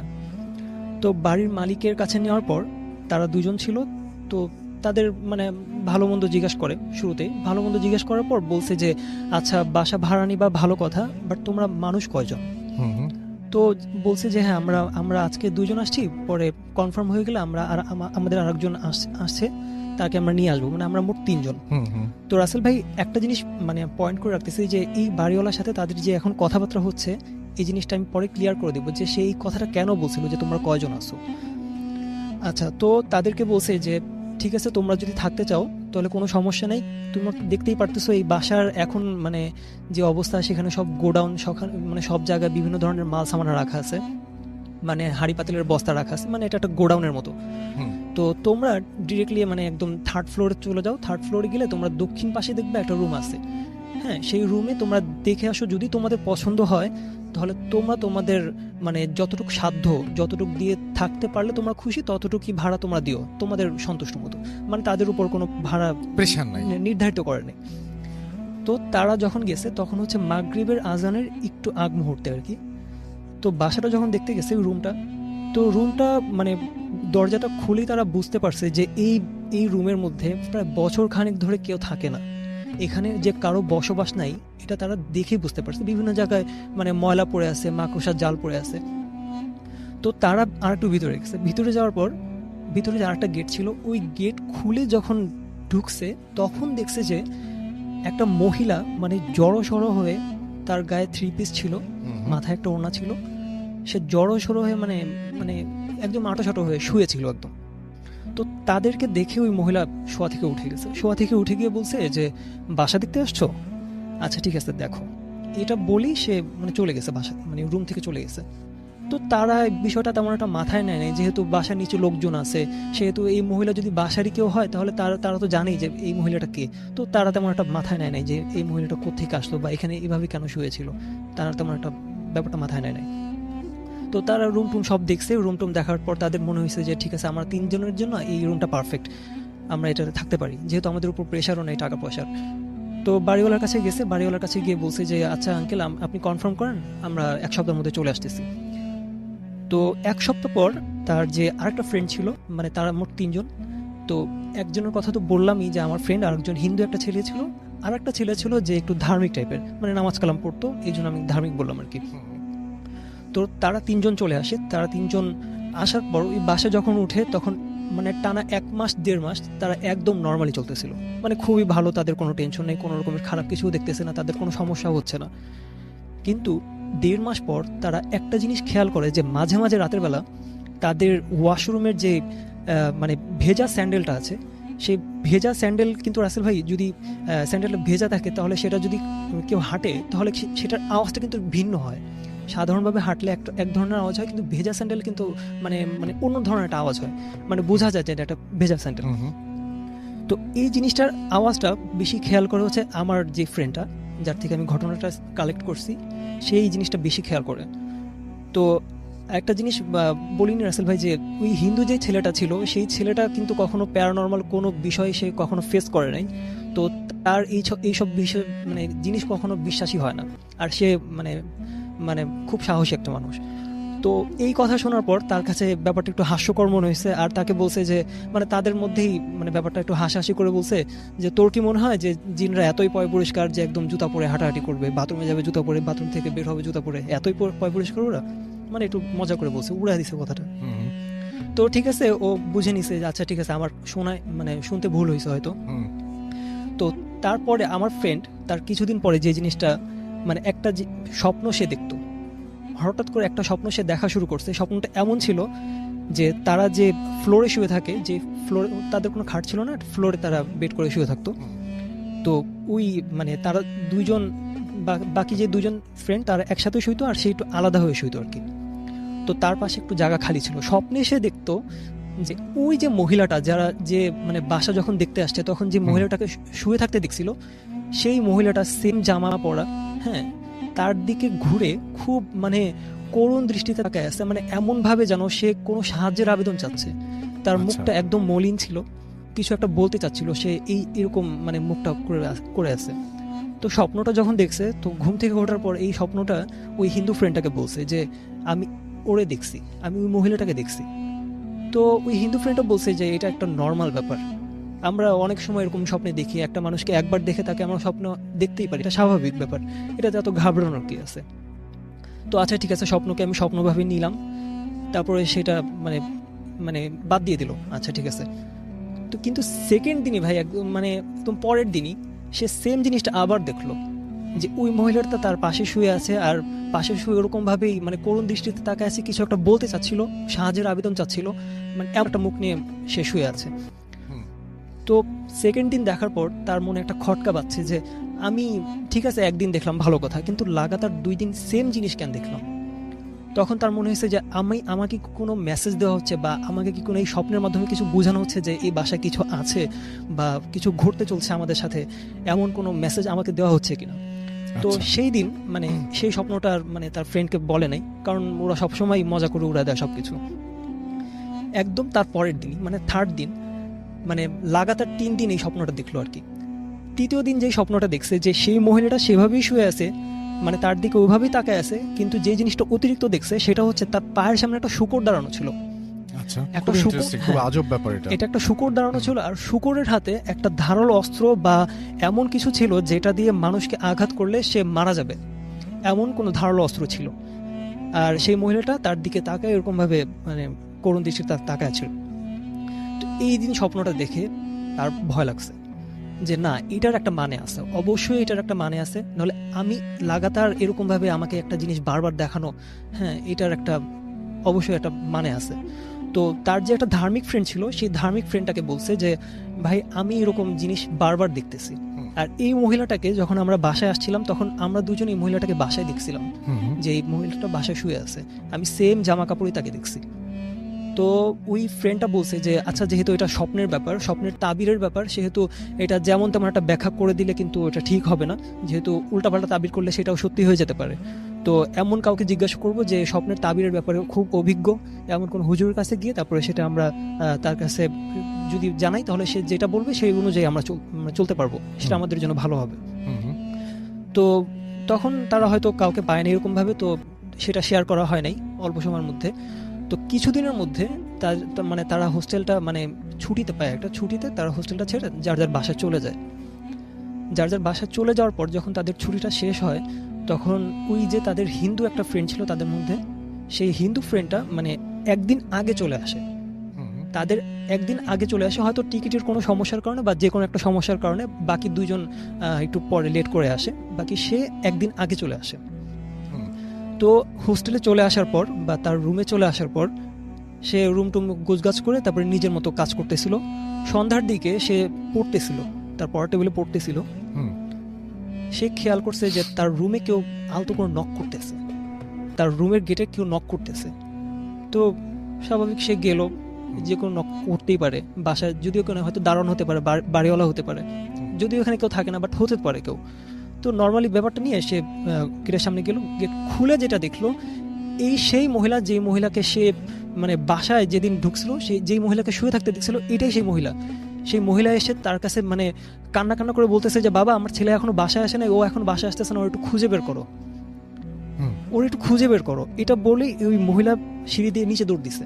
আচ্ছা। তো ওই মানে ওই ছেলেটা মানে কোনো কিছু চিন্তা করে না যে আমি কি যাব নাকি যাব না, বা এই মহিলাটাকে আমার ফ্রেন্ড স্বপ্ন দেখছে সেদিনও আমি দেখলাম, মানে তার ভিতরে ওই প্রশ্নগুলোর থেকে বেশি আসতেছিল যে মানবতার খাতিরে আমি চলে যাই, আমি তাকে সাহায্য করি, ছেলেটাকে খুঁজে বের করি। তো ওই মহিলাটার পিছনে পিছনে যাচ্ছিল সে, তাদের মধ্যে মানে পার্থক্যটা বেশি ছিল না, মানে সে এতটুকু পার্থক্য ছিল যে সে যদি গেট থেকে বের হয়ে মানে এদিক সেদিক তাকায় তাহলে ওই মহিলাটাকে দেখতে পারবে আর তাকে ফলো করতে পারবে যে সেই মহিলাটা কোন দিকে যাচ্ছে। তো সে ওই মহিলাটার পিছনে পিছনে দৌড়ালো, দৌড়িয়ে সে যখন রাস্তায় নামলো, রাস্তায় নামার পর দেখলো যে আশেপাশে খুব মানে একদমই খালি জায়গা, সেখানে আশেপাশে ওই বাসার আশেপাশে কোনো গলিও নাই যে সে ঘুরে চলে যাবে, একটা লম্বা রুট, কোনো জায়গায় মহিলাকে দেখলো না। তো সে ফিরে আসলো, ফিরে আসার পর দারোয়ানকে জিজ্ঞাসা করলো যে আচ্ছা চাচা আপনি কি এখানে কোনো মহিলাকে দৌড়ায় যেতে দেখছেন কিনা। তো তখন চাচা তাকে বলছে না আমি কাউকে দেখিনি, আমি ভাবছি যে তুমি হয়তো কোনো প্রয়োজনে নিজেই দৌড়ায় চলে গেছো, হয়তো কোনো প্রয়োজনে। কিন্তু চাচা জানতো, মানে দারোয়ান চাচা জানতো এই বাসায় কি হয়েছিল বা এখন পর্যন্ত কোনো সমস্যা আছে কিনা, হ্যাঁ এই ব্যাপারে দারোয়ান জানতো, কিন্তু তাকে কিছু বলে নাই, কোনো একটা কারণবশতই হয়তো বলে নাই, হয়তো বুঝতে পারছে যে সে ভয় পাবে এমন কিছু। তো সে বাসায় ফিরে আসে, রুমে ফিরে আসার পর তার ফ্রেন্ডকে ফোন দেয়, যে ফ্রেন্ডটা মানে আমার ফ্রেন্ডকে ফোন দেয়, ফোন দিয়ে বলে যে আমি ওই মহিলাকে আবার দেখছি। ওই মহিলা গেট খুলে আমাকে সাহায্যের আবেদন করতেছিল, তার ছেলেকে খুঁজতে বলতেছিল, আমি যখন নিচে গেছি তখন তাকে পাই নাই, অথচ তাকে আমার দেখার কথা। তখন বলছে যে আচ্ছা ঠিক আছে তুই ঘাবড়াইস না, আমরা আসতেছি আজকে ভোর রাতের মধ্যে বা মাঝরাতের মধ্যে আমরা ঢাকায় পৌঁছে যাবো, আমরা তোর কাছে চলে আসবো, তুই আজকে রাতটা একটু ওয়েট কর। কিন্তু রাসেল ভাই এই রাতটায় যে তার জন্য এতটা ভয়ঙ্কর একটা রাত হয়ে যাবে সেটা কেউ জানতো না। সে রাতেবেলা কোনো একটা মানে রাতেবেলা তার ওয়াশরুমে যাওয়ার প্রয়োজন হয়। যখন ওয়াশরুমে যায় রাসেল ভাই তার ঘাড়ের মধ্যে মানে সে বসা অবস্থায় ঘাড়ের মধ্যে ফিল করতে পারে যে মানে বাতাসে যদি কোনো পশম বা চুল যদি তার ঘাড়ের মধ্যে এসে টাচ করে সে যেরকম অনুভব করবে সে সেরকমভাবে অনুভব করতেছিল যে তার ঘাড়ের মধ্যে কিছু একটা লাগতেছে। তো সে উঠে যায়, উঠে গিয়ে দেখতে পারে যে যেই মহিলাটাকে তার প্রথমে দেখছিল, যেই মহিলাটা তাকে সাহায্যের আবেদন করছিল, সেই মহিলাটার গায়ে যে জামা ছিল সেই জামাটা পরেই একটা লাশ ঝুলে আছে, যার কোমর থেকে মাথা পর্যন্ত মানে একটা মানুষ কুঁজো হয়ে থাকলে যেভাবে ঝুলে থাকে সেভাবে ঝুলে আছে, আর তার মুখটা দেখা যাচ্ছে না, পুরো চুল দিয়ে ঢাকা ছিল। সে সহ্য করতে পারতেছিল না, সে যতই সাহসী হোক সে সহ্য করতে পারতেছিল না। কিন্তু অল্প তাকানোর মধ্যে সে যেটা দেখছে সেটা তার ওই মহিলার গলার মধ্যে, ওই মহিলার গলার মধ্যে খুব মোটা করে একটা মানে রক্ত জমাট হয়ে থাকলে যেরকম দাগ হয়ে থাকে সেরকম একটা দাগ হয়েছিল। আচ্ছা, তো ভাগ্য ভালো যে ও সেন্সলেস হয়ে যায় নাই, ওর সাহস ছিল, সেন্সলেস হয়ে যায় নাই। ও রুম থেকে বের হয়ে খুব দ্রুত বাসা থেকে নেমে কোনো একটা টঙের দোকানে গিয়ে সে সিগারেট মিগারেট খেয়ে মানে নিজেকে একটু রিকভার করার চেষ্টা করতেছে, মানে একটু সান্ত্বনা দেওয়ার চেষ্টা করতেছে যে আমি ঠিক আছে, যা দেখছি ওকে, বাট এখন আমি ঠিক আছি, মানে নিজেকে একটু সান্ত্বনা দিচ্ছে। তো রাতের বেলা মানে ভোর রাতের বেলা ওর ফ্রেন্ডরা আসছে, ওর ফ্রেন্ডরা আসার পর ওরা দেখছে যে ওর রাস্তার মধ্যে ঘুরতেছে, বাসায় নাই, ওর রাস্তার মধ্যে ঘোরাফেরা করতেছে। তো বলছে যে কি ব্যাপার, তুই এখানে কেন এত সকালবেলা, তুই তো এত সকালবেলা ঘুম থেকে ওঠার মানুষও না, তুই এত সকালবেলা এখানে কেন? পরে বলছে যে গতকাল আমার সাথে এগুলো হয়েছে, আমরা যাকে বাসায় এসে দেখছিলাম, যে মহিলাটাকে দেখছিলাম সেই মহিলাটাকে আমি লাশ হয়ে ঝুলে থাকতে দেখছি ওয়াশরুমে আমার পিছনে, তার চুল আমার ঘাড়ে এসে লাগছে, আমি পুরোপুরি ফিল করছি, সেটা আমি নিজের চোখে দেখছি। তো তখন তারা তিনজনই ভয় পাইছে, যে ধার্মিক ফ্রেন্ডটা ছিল সেও ভয় পাইছে যে ঠিক আছে এতদিন এত কিছু শুনে আসছি, আজকে আমাদের সাথে এরকম কিছু হয়েছে। তো তখন বুঝতে পারছে যে এই বাসায় নিশ্চিত কিছু খারাপ কিছু আছে, যেটার কারণে এই বাসা কোনো ভাড়া হয় না বা এই বাসার এখন গোডাউন বানায় ফেলছে। তো তারা সরাসরি বাড়ির মালিকের কাছে যায়, বাড়ির মালিকের কাছে গিয়ে বলে যে আমরা এরকম কিছু ফেস করছি, আমাদেরকে একটু সত্যটা বলেন যে এই বাসায় কি হইলো বা এমন কেন আমরা এরকম দেখছি, আপনি কিছু জানেন কিনা। তো তখন বাড়ির মালিকটা একটু লজ্জিত হয়ে গেছে বা মানে একটু নত হয়ে গেছে তাদের কাছে। তারপরে তারা বললো, মানে বাড়ির মালিক তাদেরকে বললো যে বাবা, তোমরা যখন প্রথম দিন আসছো তখন আমি তোমাদেরকে একটা কথা জিজ্ঞাসা করছিলাম যে তোমরা কয়জন, তো তখন তোমরা যখন বুঝলে 3 জন, তখন আমার একটু নিজের ভিতরে একটু বিশ্বাস জাগছে যে তোমরা যেহেতু 3 জন আসো তাহলে তোমাদের কোনো ক্ষতি হবে না। বাট এই বাসার যে স্টোরিটা সেটা আমরা তোমাদেরকে বলতেছি, বাট আমি তোমাদেরকে রাখছি এই জন্য যে আমার বিশ্বাস ছিল যে তোমরা যেহেতু 3 জন আসো তোমাদের কোনো ক্ষতি হবে না। কিন্তু এখানে একজন যারাই থাকছে এই পর্যন্ত, একজন যারাই থাকছে তার এরকম কোনো সমস্যা হয়েছে, কিন্তু যখন গ্রুপ মিলে যখন কারা ছিল তখন তারা কোনো খারাপ কিছু ফেস করে নাই। তো এই জন্য আমি তোমাদেরকে রাখছিলাম। তো বলছে যে এখানে যেটা হয়েছিল, এই বাড়িটা খুবই পুরনো, তো এই বাড়িটা যখন নতুন ছিল মানে তখন এই বাসার ভাড়াটিয়ার পুরো বাসাটাই ভাড়া ছিল, ভাড়াটিয়ার থাকতো এখানে। তো এই রুমে একটা ফ্যামিলি ছিল, যে ফ্যামিলিতে মানে স্বামী স্ত্রী আর তাদের একটা মানে ছেলে ছিল, যে ছেলেটা মানে সাবালক, যে একা একা চলাফেরা করতে পারে, ভালো মন্দ বুঝে, এতটুকু বয়স হয়েছে। তো তাদের মধ্যে সবসময় ঝগড়া লেগেই থাকতো, ওই স্বামী স্ত্রীর মধ্যে সবসময় ঝগড়া লেগেই থাকতো। তো একদিন ওই তাদের ছেলেটা মানে বাসার বাইরে ছিল, রুমের বাইরে ছিল, তখন ওই ছেলের চাচা আর ওই তার বাবা ওই মহিলাকে মানে গলায় গামছা বেঁচে তারপরে দুজন দুই দিক থেকে টেনে তারপরে তাকে মেরে ফেলে। আর মারার পর তাকে ওই ওয়াশরুমের যে ভেন্টিলেটর আছে বা যেটা থেকে বাতাস টাতাস আসে, যেটা আমরা বলি, ওই ভেন্টিলেটরের সাথে তাকে ঝুলে রাখছিল, যেটা সে যেভাবে দেখছিল তাকে আর কি, ওই হিন্দু ছেলেটা যেভাবে দেখছিল ঠিক সেভাবে ঝুলে রাখছিল। তো এটা অনেক বড় একটা ক্রাইম ছিল রাসেল ভাই, যেটা আমি রিসার্চ করার কোনো প্রয়োজন মনে করি নাই, যেহেতু এটা বাংলাদেশে এখন অনেক জায়গায় অনেক কিছু এরকম অনেক কাহিনী আছে, এই জন্য আমি এটা রিসার্চ করার তেমন একটা প্রয়োজন মনে করিনি। তবে রাসেল ভাই একটা কথা, যে আমি এর আগেবার যখন আসছিলাম আমি ঠাকুরগাঁওয়ের একটা মানে ব্রাহ্মণবাড়ির একটা ঘটনা বলছিলাম, সেটার মানে প্রমাণ বা ওই জায়গার একটা ছবি আমি আনতে ব্যর্থ হয়েছিলাম, যেহেতু ওটা আমার থেকে অনেক দূরে। কিন্তু এটা যেহেতু পুরান ঢাকা আর আমার নাগালের ভিতরে ছিল, তো আমি অ্যাড্রেস নিয়ে ওই বাসায় যাই। ওই বাসায় গিয়ে আমি মালিককে পাই না বা আমি কাউকে চিনি না, কোনটা মালিক কোনটা দারোয়ান আমি কিছু বুঝতে পারিনি। তো কারোর সাথে আমার কথা হয়নি। তো আমি একটু মানে পাশে বাসার ছাদে উঠে আমি ওই বাসার 3rd ফ্লোর মানে যে রুমটায় সমস্যা হয়েছিল ওই রুমের বাইরের সাইড থেকে একটা ছবি তুলে নিয়ে আসছি, মানে শুধুমাত্র আপনাকে দেখানোর জন্য। Thank you so much, thank you. আমরা চলে যাব আমাদের পরবর্তী অতিথির কাছে, এবং তার আগে আমরা যেটা করব সেটা হচ্ছে যে একটু আমরা দেখব যে আমাদের ফেসবুকে যারা আছেন তারা কি করছেন এবং কি লিখছেন। এসকে সুমন মল্লিক তিতাস আমাদের সঙ্গে আছেন, এটা রিয়েল আইডি কিনা জিজ্ঞেস করেছেন। আমি যে লিঙ্কটা বলি সেই লিঙ্কটা যদি আপনারা ফলো করেন তাহলে অন্য কোনো পেজে গিয়ে ল্যান্ড করার কোনো পসিবিলিটি নাই, which is www.facebook.com/radio.furti and www.facebook.com/bhutfm.russell। আমাদের সঙ্গে এছাড়াও দেখতে পাচ্ছি আদ্রিতা আফরিন আছেন, আমাদের সঙ্গে আছেন মাহাদি হায়াত, ইমন খান হৃদয় আমাদের সঙ্গে আছেন, আমাদের সঙ্গে আছেন দেখতে পাচ্ছি মোহাম্মদ জাকির হুসাইন, তৌফিক শাহরিয়ার আমাদের সঙ্গে আছেন, এমডি আফতাব উদ্দিন তৌফিক আমাদের সঙ্গে আছেন, রাজিবুল হাসান আমাদের সঙ্গে আছেন, আমাদের সঙ্গে আছেন আফনান রাফিদ তামিম, এছাড়াও আমাদের সঙ্গে আছেন নুরুন্নবী শাহ, প্রিন্স নাইম, এমডি শাহরিয়ার হোসেন, এছাড়াও আছেন আমাদের সঙ্গে দেখতে পাচ্ছি নাইভারম্যান ইমন, আমাদের সঙ্গে আছেন নেহা NH আছেন আমাদের সঙ্গে, এছাড়াও লতিফ উর রহমান আছেন, এমডি আলমগীর হুসাইন, ইমন খান হৃদয় আমাদের সঙ্গে আছেন, মেহেদি হাসান আকিব, তানহা তাবাসসুম রিয়া, রনি গোপ, দিন মোহাম্মদ ফিজ, রেদওয়ান হৃদয়, লিটন, মাকসুদা খানম, কাজী মজহারুল ইসলাম সহ আরও অনেকে আছেন। আমরা চলে যাব আবারও আফনান ভাইয়ের কাছে, তার ঘটনাটা শুনে আসবো, সেকেন্ড ঘটনাটা, এবং আশা করছি এই ঘটনাটি আপনাদের ভালো লাগবে। চলুন চলে যাই সরাসরি আফনান ভাইয়ের কাছে। থ্যাংক ইউ রাসেল ভাই। এখন যেই ঘটনাটি আমি শেয়ার করব সেটাও আমাদের রাজবাড়ী জেলার ঘটনা।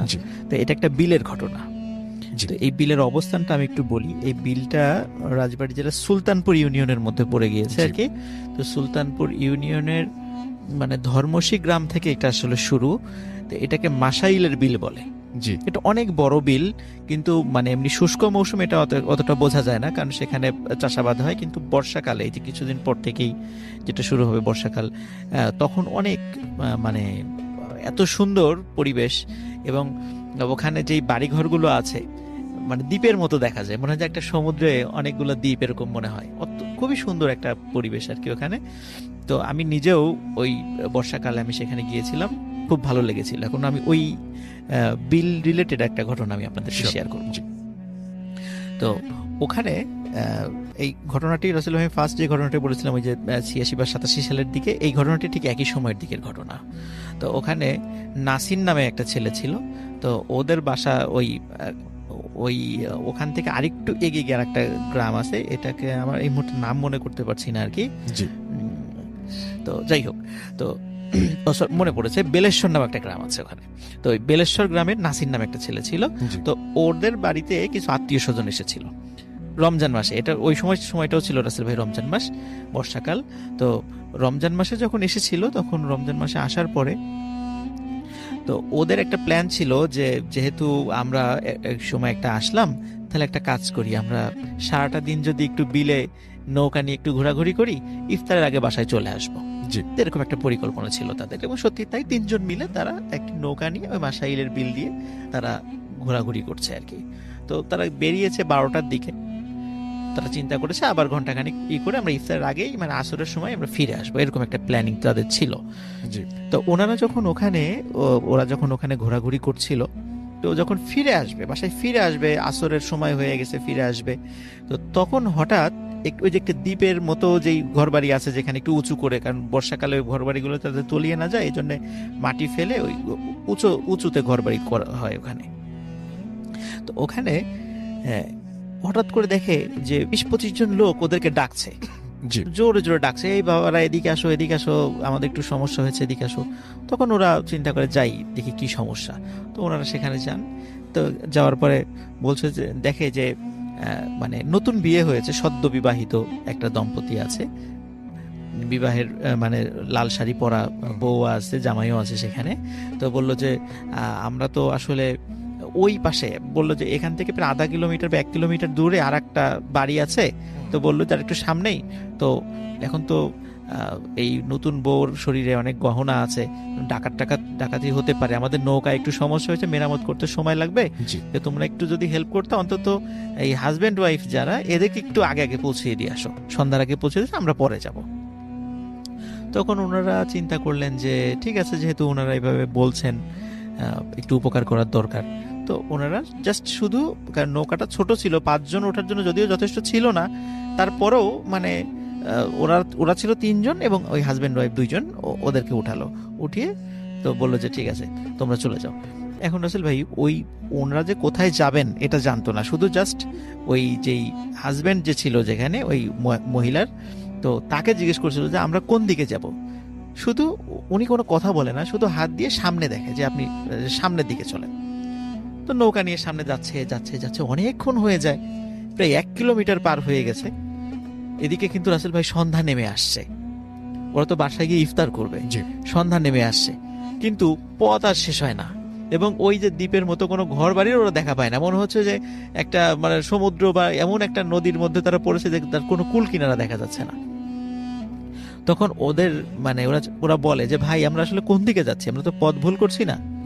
তখন আবার ওই জামাইটা মানে যেই বর সেজনে ছিলেন সে আবার হাত দিয়ে দেখাচ্ছে সামনে, ওরা সামনের আচ্ছা। দিকে যাচ্ছে। কিন্তু সামনে যত যায় মনে হচ্ছে যে ওরা কোনো উত্তাল স্রোতের মধ্যে আস্তে আস্তে চলে যাচ্ছে এবং যতটাই সন্ধ্যা হচ্ছিল মনে হচ্ছে যে নৌকা চালাতে অনেক কষ্ট হচ্ছে এবং নৌকাটা আরো ভারী হয়ে আসছে। ওরা চিন্তা করছে আমরা সারাদিন রোজা আছি, হয়তো বা এই কারণে শরীরের বল কমে গেছে, এই কারণে হতে পারে যে আমাদের ভারী মনে হচ্ছে। কিন্তু আমরা তো আগেও আসছি, মানে যে নাসির যে ছেলেটা বলছে আমি তো এর আগেও বর্ষাকালে আসি, এরকম স্রোত তো কখনো আমি বা এরকম দেখিনি, ঢেউ তো এরকম কখনো আমি দেখিনি, এখানে তো এরকম ঢেউ হয় না কখনো। তো একটু সন্দেহ লাগে রাসেল ভাই। আচ্ছা। কিন্তু যখন মাগরিবের আজান হয়ে যায়, আজান হওয়ার পরই রাসেল ভাই নৌকাটা এমন ভারী হওয়া শুরু হয় যে ওরা 3 জন মিলেও মানে বৈঠা দিয়ে নৌকাটা আগাতে পারছিল না। তখন ওদের বিশেষ করে নাসিরের মনে একটু সন্দেহ লাগে যে কি ব্যাপার, এমন হচ্ছে কেন। জি। তখন মানে ওরা ওই যখন সন্ধ্যা নেমে আসে, সন্ধ্যার পরে ওই নৌকায় যে 2 জন ছিল এতক্ষণ শুধু মানে ওয়াইফের চেহারা দেখা যায় না, বড় ঘোমটা দিয়েছিল, শুধু যেই বর বেশে যে ছিল তার চেহারা দেখা যাচ্ছিল আগের দিনের বেলা। রাসেল ভাই যখন সন্ধ্যার পরে মানে অদ্ভুত রকমের 2টো চেহারা ওরা আবিষ্কার করলো ওদের নৌকায়। দেখলো নৌকার উপরেই আচ্ছা যে মানে বধূ বেশে যে মেয়েটি ছিল তার ঘোমটা সে খুলে ফেলেছে এবং মানে অত্যন্ত কালো এবং বিকট চেহারার একটা মহিলা সে, এবং তার মাথার মানে পুরা মাথার 1/3 জুড়ে মোটা মানে দাগে সিঁদুর দেয়া তার মাথায়। আচ্ছা। এবং ওই যে সাথে যে বরবেশের যে লোকটা ছিল তার চেহারাও বিকট আকার ধারণ করেছে। তখন এরা 2 জন মিলে যে কাজটা করে রাসেল ভাই, ওই বর এবং বধূ বেশে যে ছিল এরা 2 জন মিলে ওই 3 জনকে অ্যাটাক করে বসে এবং ধস্তাধস্তি হতে শুরু করে। আচ্ছা। এদিকে রাসেল ভাই যখন ওদের ফ্যামিলির লোকজন এই 3 জনকে খুঁজে না, যখন দেখে যে ইফতার সময় হয়ে গেছে ওরা আসছে না, তখন বিকাল হয়ে গেছে আসে না, তখনই কিন্তু ওরা চিন্তা করেছে কোনো বিপদে পড়লো না তো, বেড়াতে আসছে 2টা ছেলে, ওরা তো বিপদে পড়ে নাই। ওনারাও রাসেল ভাই একটা নৌকা নিয়ে বের হয়েছিল। আচ্ছা। নৌকা নিয়ে বের হওয়ার পরে তখন ওনারা দূর থেকে, তখন 5 ব্যাটারি লাইট ছিল আর কি, টর্চ লাইট ছিল, দূর থেকে টর্চ মেরে মেরে দেখছিল কোথাও দেখা যায় কিনা, এবং আশেপাশের লোকদেরকে জিজ্ঞেস করছে এরকম টাইপের 3 জনকে নৌকা নিয়ে কোথাও দেখেছো? তখন অনেকেই বলেছে যারা ওই মাছ ধরে রাসেল ভাই সন্ধ্যার আগে ফিরে আসছিল, তখন ওনারা বলতেছিল যে হ্যাঁ 3টা ছেলেকে তো নৌকা নিয়ে যাওয়া দেখলাম। তখন রাসেল ভাই এখানে একটা বিষয়, যারা এসেছে ফিরছে তারা কিন্তু সবাই ওই নৌকায় 3 জনকে দেখেছিল, কিন্তু নৌকায় কিন্তু আসলে 3 জন ছিল না, ছিল 5 জন। কিন্তু যারা ফিরছিল ওরা কিন্তু কেউ নৌকায় 5 জনকে দেখে নাই, দেখেছে 3 জনকে। তখন ওরা যারা ওই এসেছিল তখন জানে যে অনেক সময় বর্ষাকালে এই সমস্ত জায়গায় কিছু ভয়ের ঘটনা ঘটে থাকে, তখন ওরা চিন্তা করেছিল আমাদেরকে আরো দ্রুত সামনের দিকে গিয়ে ওদেরকে খুঁজতে হবে। তখন ভাই অনেক দূরে যখন এসেছে তখন টর্চ যখন মেরেছে তখন দূরে একটা নৌকা ওরা দেখছিল, তখন মনে হচ্ছিল যে 3 জন লোক একটা নৌকায় ধস্তাধস্তি হচ্ছে কোনো কিছুর সাথে, কিন্তু কার সাথে হচ্ছে সেটা দেখা যাচ্ছে না।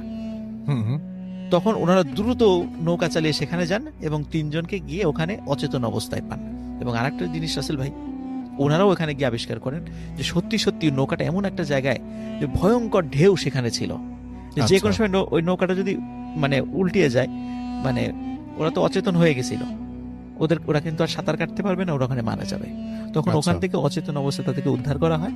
পরবর্তীতে তাদের যখন জ্ঞান ফেরে তখন তারা এই সকল ঘটনা খুলে বলে এবং একজন ভালো আলেমের সাথে যখন এই বিষয়টা নিয়ে তাদেরকে একটু ঝাড়ফুঁক করার জন্য নিয়ে যাওয়া হয়, তখন তারা বলেছিল, মানে ওই আলেম বলেছিলেন যে তোমাদের ভাগ্যটা আসলে ভালো, যে রমজান মাস তো এই কারণে আসলে তোমাদের অতটা ক্ষতি করতে পারে নাই, কিন্তু যদি অন্য সময়টা হতো, এই বর্ষাকালে অন্য সময়টা হতো, এমন একটা জায়গায় তোমাদেরকে নিয়ে গেছিল, ওই জায়গাটা খুব দুষ্টু জিনপরিদের একটা আস্তানা, ওরা মাঝে মাঝে মানুষকে পথ ভুলে ওদিকে নিয়ে যায়। তো তোমরা এই সময়ের কারণে, রমজান মাসের কারণে ওরা অতটা তোমাদেরকে ক্ষতি করতে পারে না, আল্লাহ তোমাদেরকে বাঁচিয়ে দিয়েছেন আর কি। তো এরপরে ওরা মোটামুটি এরপরে ওদের সাথে এই ধরনের ঘটনা রাসেল ভাইয়ের কখনো ঘটে নাই। এবং মাসাইলের বিলে বর্ষাকালে এরকম বেশ কিছু প্লেস আছে রাসেল ভাই, যেখানে সন্ধ্যার পরে লোকজন কেউ যায় না, ওখানে এখন ওই ধরনের কিছু সমস্যা রয়ে গেছে। এটাই ছিল রাসেল ভাই আমার সেকেন্ড স্টোরি। অনেক ধন্যবাদ আপনাকে আপনার দ্বিতীয় ঘটনা বলার জন্য এবং আমাদেরকে শোনানোর জন্য। Thank you very much. আমরা যেটা এখন করব সেটা হচ্ছে ছোট্ট একটা বিরতি নিব এবং বিরতির পরে নতুন অতিথি নিয়ে আবারও ফিরে আসবো। তবে এই বিরতির মাঝখানেই আপনি শুনতে পাবেন আরও একটি ঘটনা, যেটি একটা অডিও ক্লিপ, এবং সেই অডিও ক্লিপটি আমি আপনাদের জন্য প্লে করছি এবং সেই সাথে নতুন অতিথি নিয়ে আবারও ফিরে আসছি কিছুক্ষণের মধ্যেই। সেই পর্যন্ত আমাদের সঙ্গে থাকুন। আমাদের ইমেল অ্যাড্রেস হচ্ছে bhutfm@radiofurti.fm, which is bhutfm@radiofurti.fm। আপনার নাম, ঠিকানা এবং ফোন নাম্বার সহ আপনার জীবনে ঘটে যাওয়া বা আপনার জানা সেরা ঘটনা লিখে পাঠিয়ে দিতে পারেন আমাদের কাছে। ঘটনা শুরুতে অবশ্যই উল্লেখ করুন যে ঘটনাটি আপনি স্টুডিওতে এসে শেয়ার করতে চান, নাকি আপনি চান আপনার ঘটনা আমরা পড়ে শোনাই। যারা দেশের বাইরে আছেন তারা সরাসরি অডিও ক্লিপ পাঠাতে পারেন বা লিখেও পাঠাতে পারেন ঘটনাটি। আমাদের দুটো ফেসবুক পেজ রয়েছে, www.facebook.com/radio.furti and www.facebook.com/bhutfm.russell। এই দুটো অ্যাড্রেসে এসেও আমাদেরকে লিখতে পারেন, আপনার কথা জানাতে পারেন। এবং এছাড়াও আমাদেরকে টুইটারের যে আমাদের যে পেজটা রয়েছে সেটা হচ্ছে যে আর যে রাসেলের যে পেজটা সেটা হচ্ছে Rasel, RUSSEL Rasel _ _BHUTFM BHWTFM। ব্যাস হয়ে যাবে। আমরা চলে যাচ্ছি একটা ছোট্ট ঘটনায় এবং ফিরে আসছি একটু পরে। সেই পর্যন্ত আমাদের সঙ্গে থাকুন। স্টে টিউন টু রেডিও ফুর্তি FM। ডিয়ার লিসেনার, আজকের ইমেলটি এতদূর পর্যন্তই। আজকের ঘটনাটি আপনাদের কেমন লাগলো তো অবশ্যই কমেন্ট করে জানাবেন। আপনারা যদি এই চ্যানেলে নতুন হয়ে থাকেন তাহলে আপনাদেরকে অসংখ্য ধন্যবাদ, আর যারা নতুন এসেছেন তারা অবশ্যই চ্যানেলটিকে সাবস্ক্রাইব করবেন। লিসেনার্স, আপনারা জানেন প্রতিদিন রাত 11টায় এই চ্যানেলের মাধ্যমে ভূত FM পাবলিশ করা হয়। লং ভূত FM মানেই ভয়ঙ্কর একটি জগৎ, আর লং ভূত FM মানেই দীর্ঘ ভয়ঙ্কর একটি পরিবার। সবাই আমাদের পরিবারের সাথে অ্যাড হবেন। চলুন আমি একটি ঘটনা শেয়ার করব। এই ঘটনাটি অনেক ভয়ঙ্কর। চলুন শুনে নেওয়া যাক ঘটনাটি। আসসালামু আলাইকুম ডিয়ার লিসেনার, আশা করি সবাই ভালো আছেন এবং আমার ফার্স্ট এই ইমেইলে আপনাদের সবাইকে স্বাগতম জানাচ্ছি। আমি ছোট একটি ঘটনা পড়তে যাচ্ছি। ঘটনাটি শুরু করা যাক। যদি ভুল ধরতে যাই তবে শুধু নারীরই দোষ ছিল না বা দিচ্ছি না, সোসাইটিতে নারী পুরুষ দুইজনই আছে।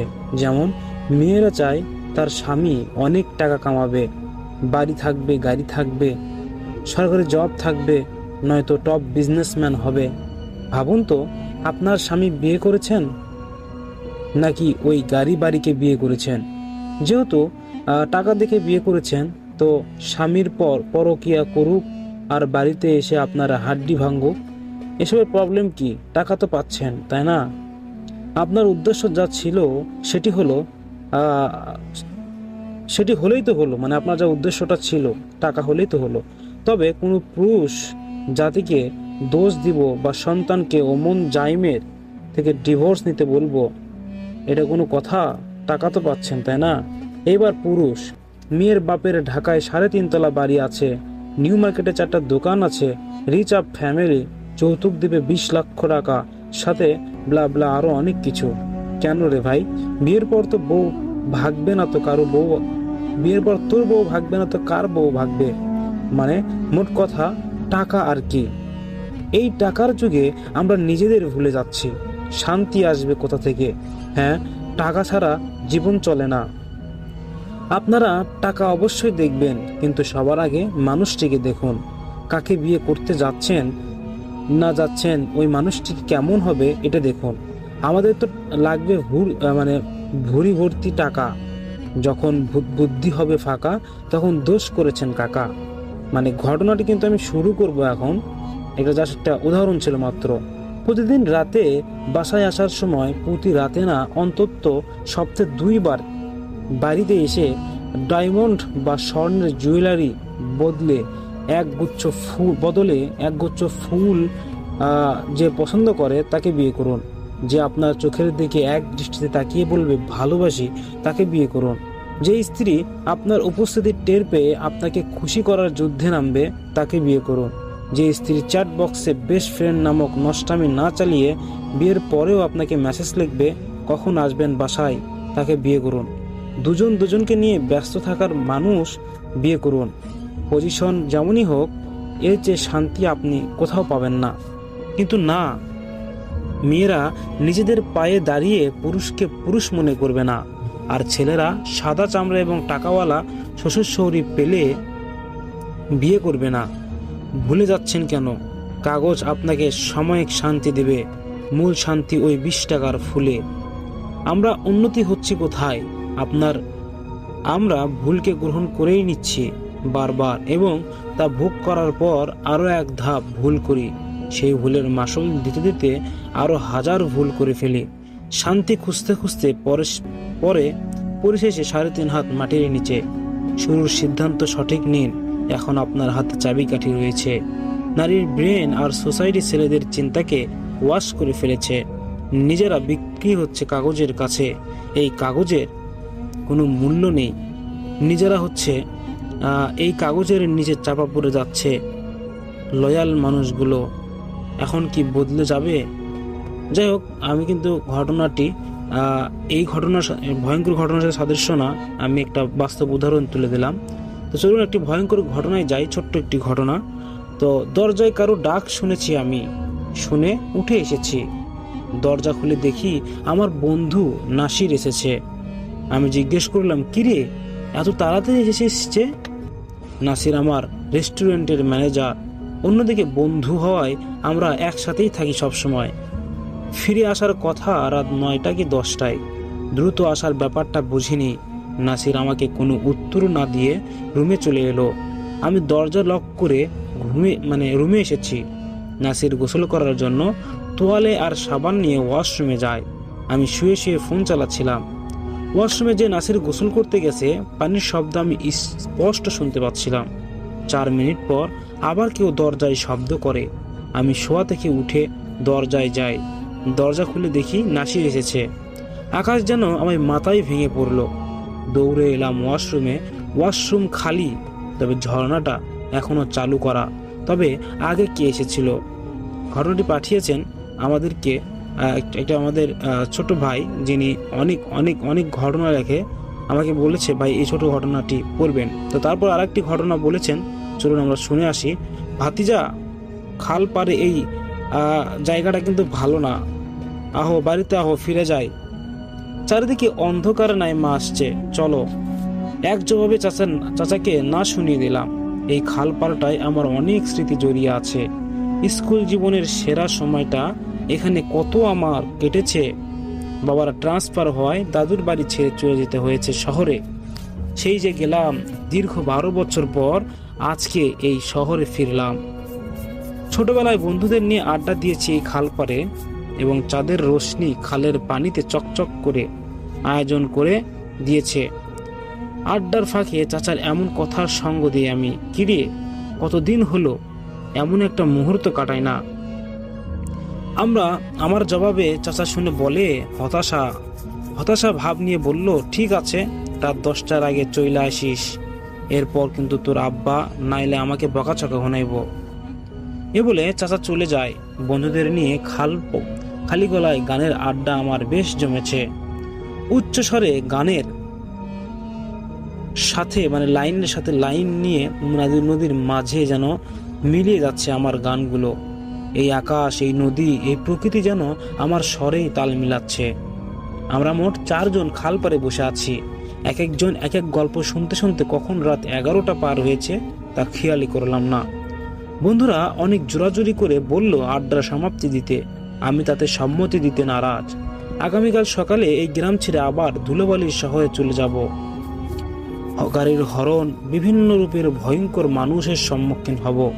এই পরিবেশ, এই অনুভূতি, এই চোখ এই চোখের খাদ্য কি আর পাবো? আবার কবে সুযোগ হবে তাও অজানা। এদিকে বন্ধুদের বেশিক্ষণ আটকে রাখতে পারেনি, তারা এক এক করে উঠে যায়। আমিও কি আর করব, বাধ্য হয়ে উঠে পড়ি, কিন্তু কেউ হয়তো আমার উঠে যাওয়াটি পছন্দ করেনি। সবাই দাঁড়াবার মুহূর্তেই নদীর বিশাল কিছুর ঝাপটানোর শব্দ ভেসে আসে। যদিও আমি ভয় পাই না, কিন্তু ওদের মুখে এতক্ষণ ভূতের প্রশংসা শুনতে শুনতে কিছুটা ভয় আঁচ করছি। বন্ধুদের মধ্যে একজন বলে, সবাই দোয়া দরুদ পড়ে হাঁটা ধর, কেউ পিছনে তাকাস না। এ বলে তিনজনই হাঁটা ধরেছে, আমিও ওদের পিছু পিছু যেতে থাকি। এর মধ্যেই নদীতে কারো ঝাপটানোর শব্দ বেড়েই যাচ্ছিল। কোনোরকম বন্ধুদের বাড়িতে এসেছি। বন্ধুরা বাড়ি অবধি এগিয়ে দিয়ে চলে যায়। বাড়ির কারো সাথে আমি এই ব্যাপারে কিছু শেয়ার না করলেও অন্যভাবে যে সবাই জেনে যাবে তা আমার ধারণার বাইরে ছিল। খাওয়া দাওয়া শেষ করে যখন নিদ্রা জড়ো হতে যাচ্ছিলাম তখন স্বাভাবিক ছিলাম। বিছানায় গা এলিয়ে দিয়ে চোখটা বন্ধ করতেই একটা দমকা বাতাস রুমে প্রবেশ করলো। আমি চোখ মেলে জানালার দিকে তাকিয়ে দেখি দুটো চোখ জলজল করে জ্বলছে। ভয়ে বিছানা থেকে উঠে দৌড় দিতে যাব, তখনই দেখি আমার পায়ের কাছে লম্বা একজন মানুষ দাঁড়িয়ে আছে। কালো অবয়বের মতো বিশাল দেহ তার, মাথা পুরো সিলিং এর সাথে লেগে আছে। আমি যত জোরে পেরেছি চিৎকার করেছি, লোক জোরে করে ফেলেছি সেখানে। চাচা, বাবা, মা সবাই আমার চিৎকারে রুমে চলে আসে। তাদের সবটা বলতে চেয়েও বলতে পারেনি, গা ভার হয়ে আমি অজ্ঞান হই। সকালে আমার গায়ে প্রচুর জ্বর আসে। এরপর এলাকার একজন হুজুরকে ডাকা হলে তিনি বলেন, ওই খাল পারে 4টা জিন থাকে, এরা কারো ক্ষতি করে না সহজে, কেউ তাদের কাজে বাধা দিলেই ক্ষিপ্ত হয় তারা। কাল যখন এরা খাল পারে গান গাচ্ছিল তখন জিনদের নামাজের সমস্যা হয়, এই জন্যই 4 জনের মধ্যে একজন আপনাদের ছেলে পিছু নিয়েছে। আপনারা 4 কেজি মিষ্টি রাত 10টায় ওই খালে ফেলে আসবেন। আমি আমার জিনদের দিয়ে ওদের মানিয়ে নেব, আশা করি আপনার কোনো ক্ষতি হবে না। এইটুকু বলে হুজুর আমাকে ঝাড়ফুঁক করলেন। এরপর থেকে আমার সাথে আর কোনো সমস্যা হয়নি। শহরে চলে এসেছিলাম। এতদিন ছোটবেলায় স্মৃতি স্মরণ করতে গ্রামে যাবার বায়না করতাম, কিন্তু এখন নিজ গ্রামের নাম শুনলেই আমার গায়ে কাঁটা দিয়ে উঠত। কত বিভৎস ছিল সেদিনের ঘটনাটি এখানেই সমাপ্ত করেছেন। ধন্যবাদ রাসেল ভাইয়া এবং ধন্যবাদ শোয়েব ভাইয়া আমার ঘটনাটি পড়ার জন্য। আপনার ঘটনাটি আমার অনেক ভালো লেগেছে, এই জন্যই ঘটনাটি পড়া হয়েছে বা সিলেক্ট করা হয়েছে। তো আমি আশা করব এইরকম ভয়ঙ্কর ঘটনায় আপনারা দেবেন। প্রতিদিন রাত 11টায় লং ভূত এফএমে চোখ রাখবেন, তাহলেই আপনাদের রাতের ঘুম হারিয়ে যাবে, ভয়ের সাগরে তলিয়ে যাবেন। ভূত এফএম মানেই নতুন নতুন ভয়ের সৃষ্টি। সবাই ভালো থাকবেন। আসসালামু আলাইকুম। ডিয়ার লিসেনার, আমি আপনাদেরকে সর্বশেষ একটি কথা বলতে চাই। আমাদের নতুন ফ্যামিলিতে আপনাদের স্বাগতম, এবং আপনারা নতুন নতুন ইমেইল এপিসোডগুলো এই চ্যানেলে পেয়ে যাবেন। এবং যদি আপনাদের কাছে কোনো ঘটনা থাকে শেয়ার করতে চান, তাহলে অবশ্যই আমাদেরকে ভয়েস মেইল দিতে পারেন, এবং আপনারা আমাদের হোয়াটসঅ্যাপে নক করতে পারেন বা ইমেইল করতে পারেন। আজকের ইমেইল এপিসোড পাঠিয়েছিল রংপুর থেকে, আমাদের রংপুরের রাজবাড়ী থেকে একটি ভাইয়া। যাই হোক, ঘটনা ভালো লেগেছে আপনাদের, আমি জানি। যদি আপনাদের ঘটনা থাকে তাহলে অবশ্যই যোগাযোগ করবেন। আজকের ইমেইলটি এত পর্যন্তই। সবাই ভালো থাকবেন, সুস্থ থাকবেন। দেখা হচ্ছে নেক্সট কোনো ইমেইল এপিসোডে। আসসালামু আলাইকুম।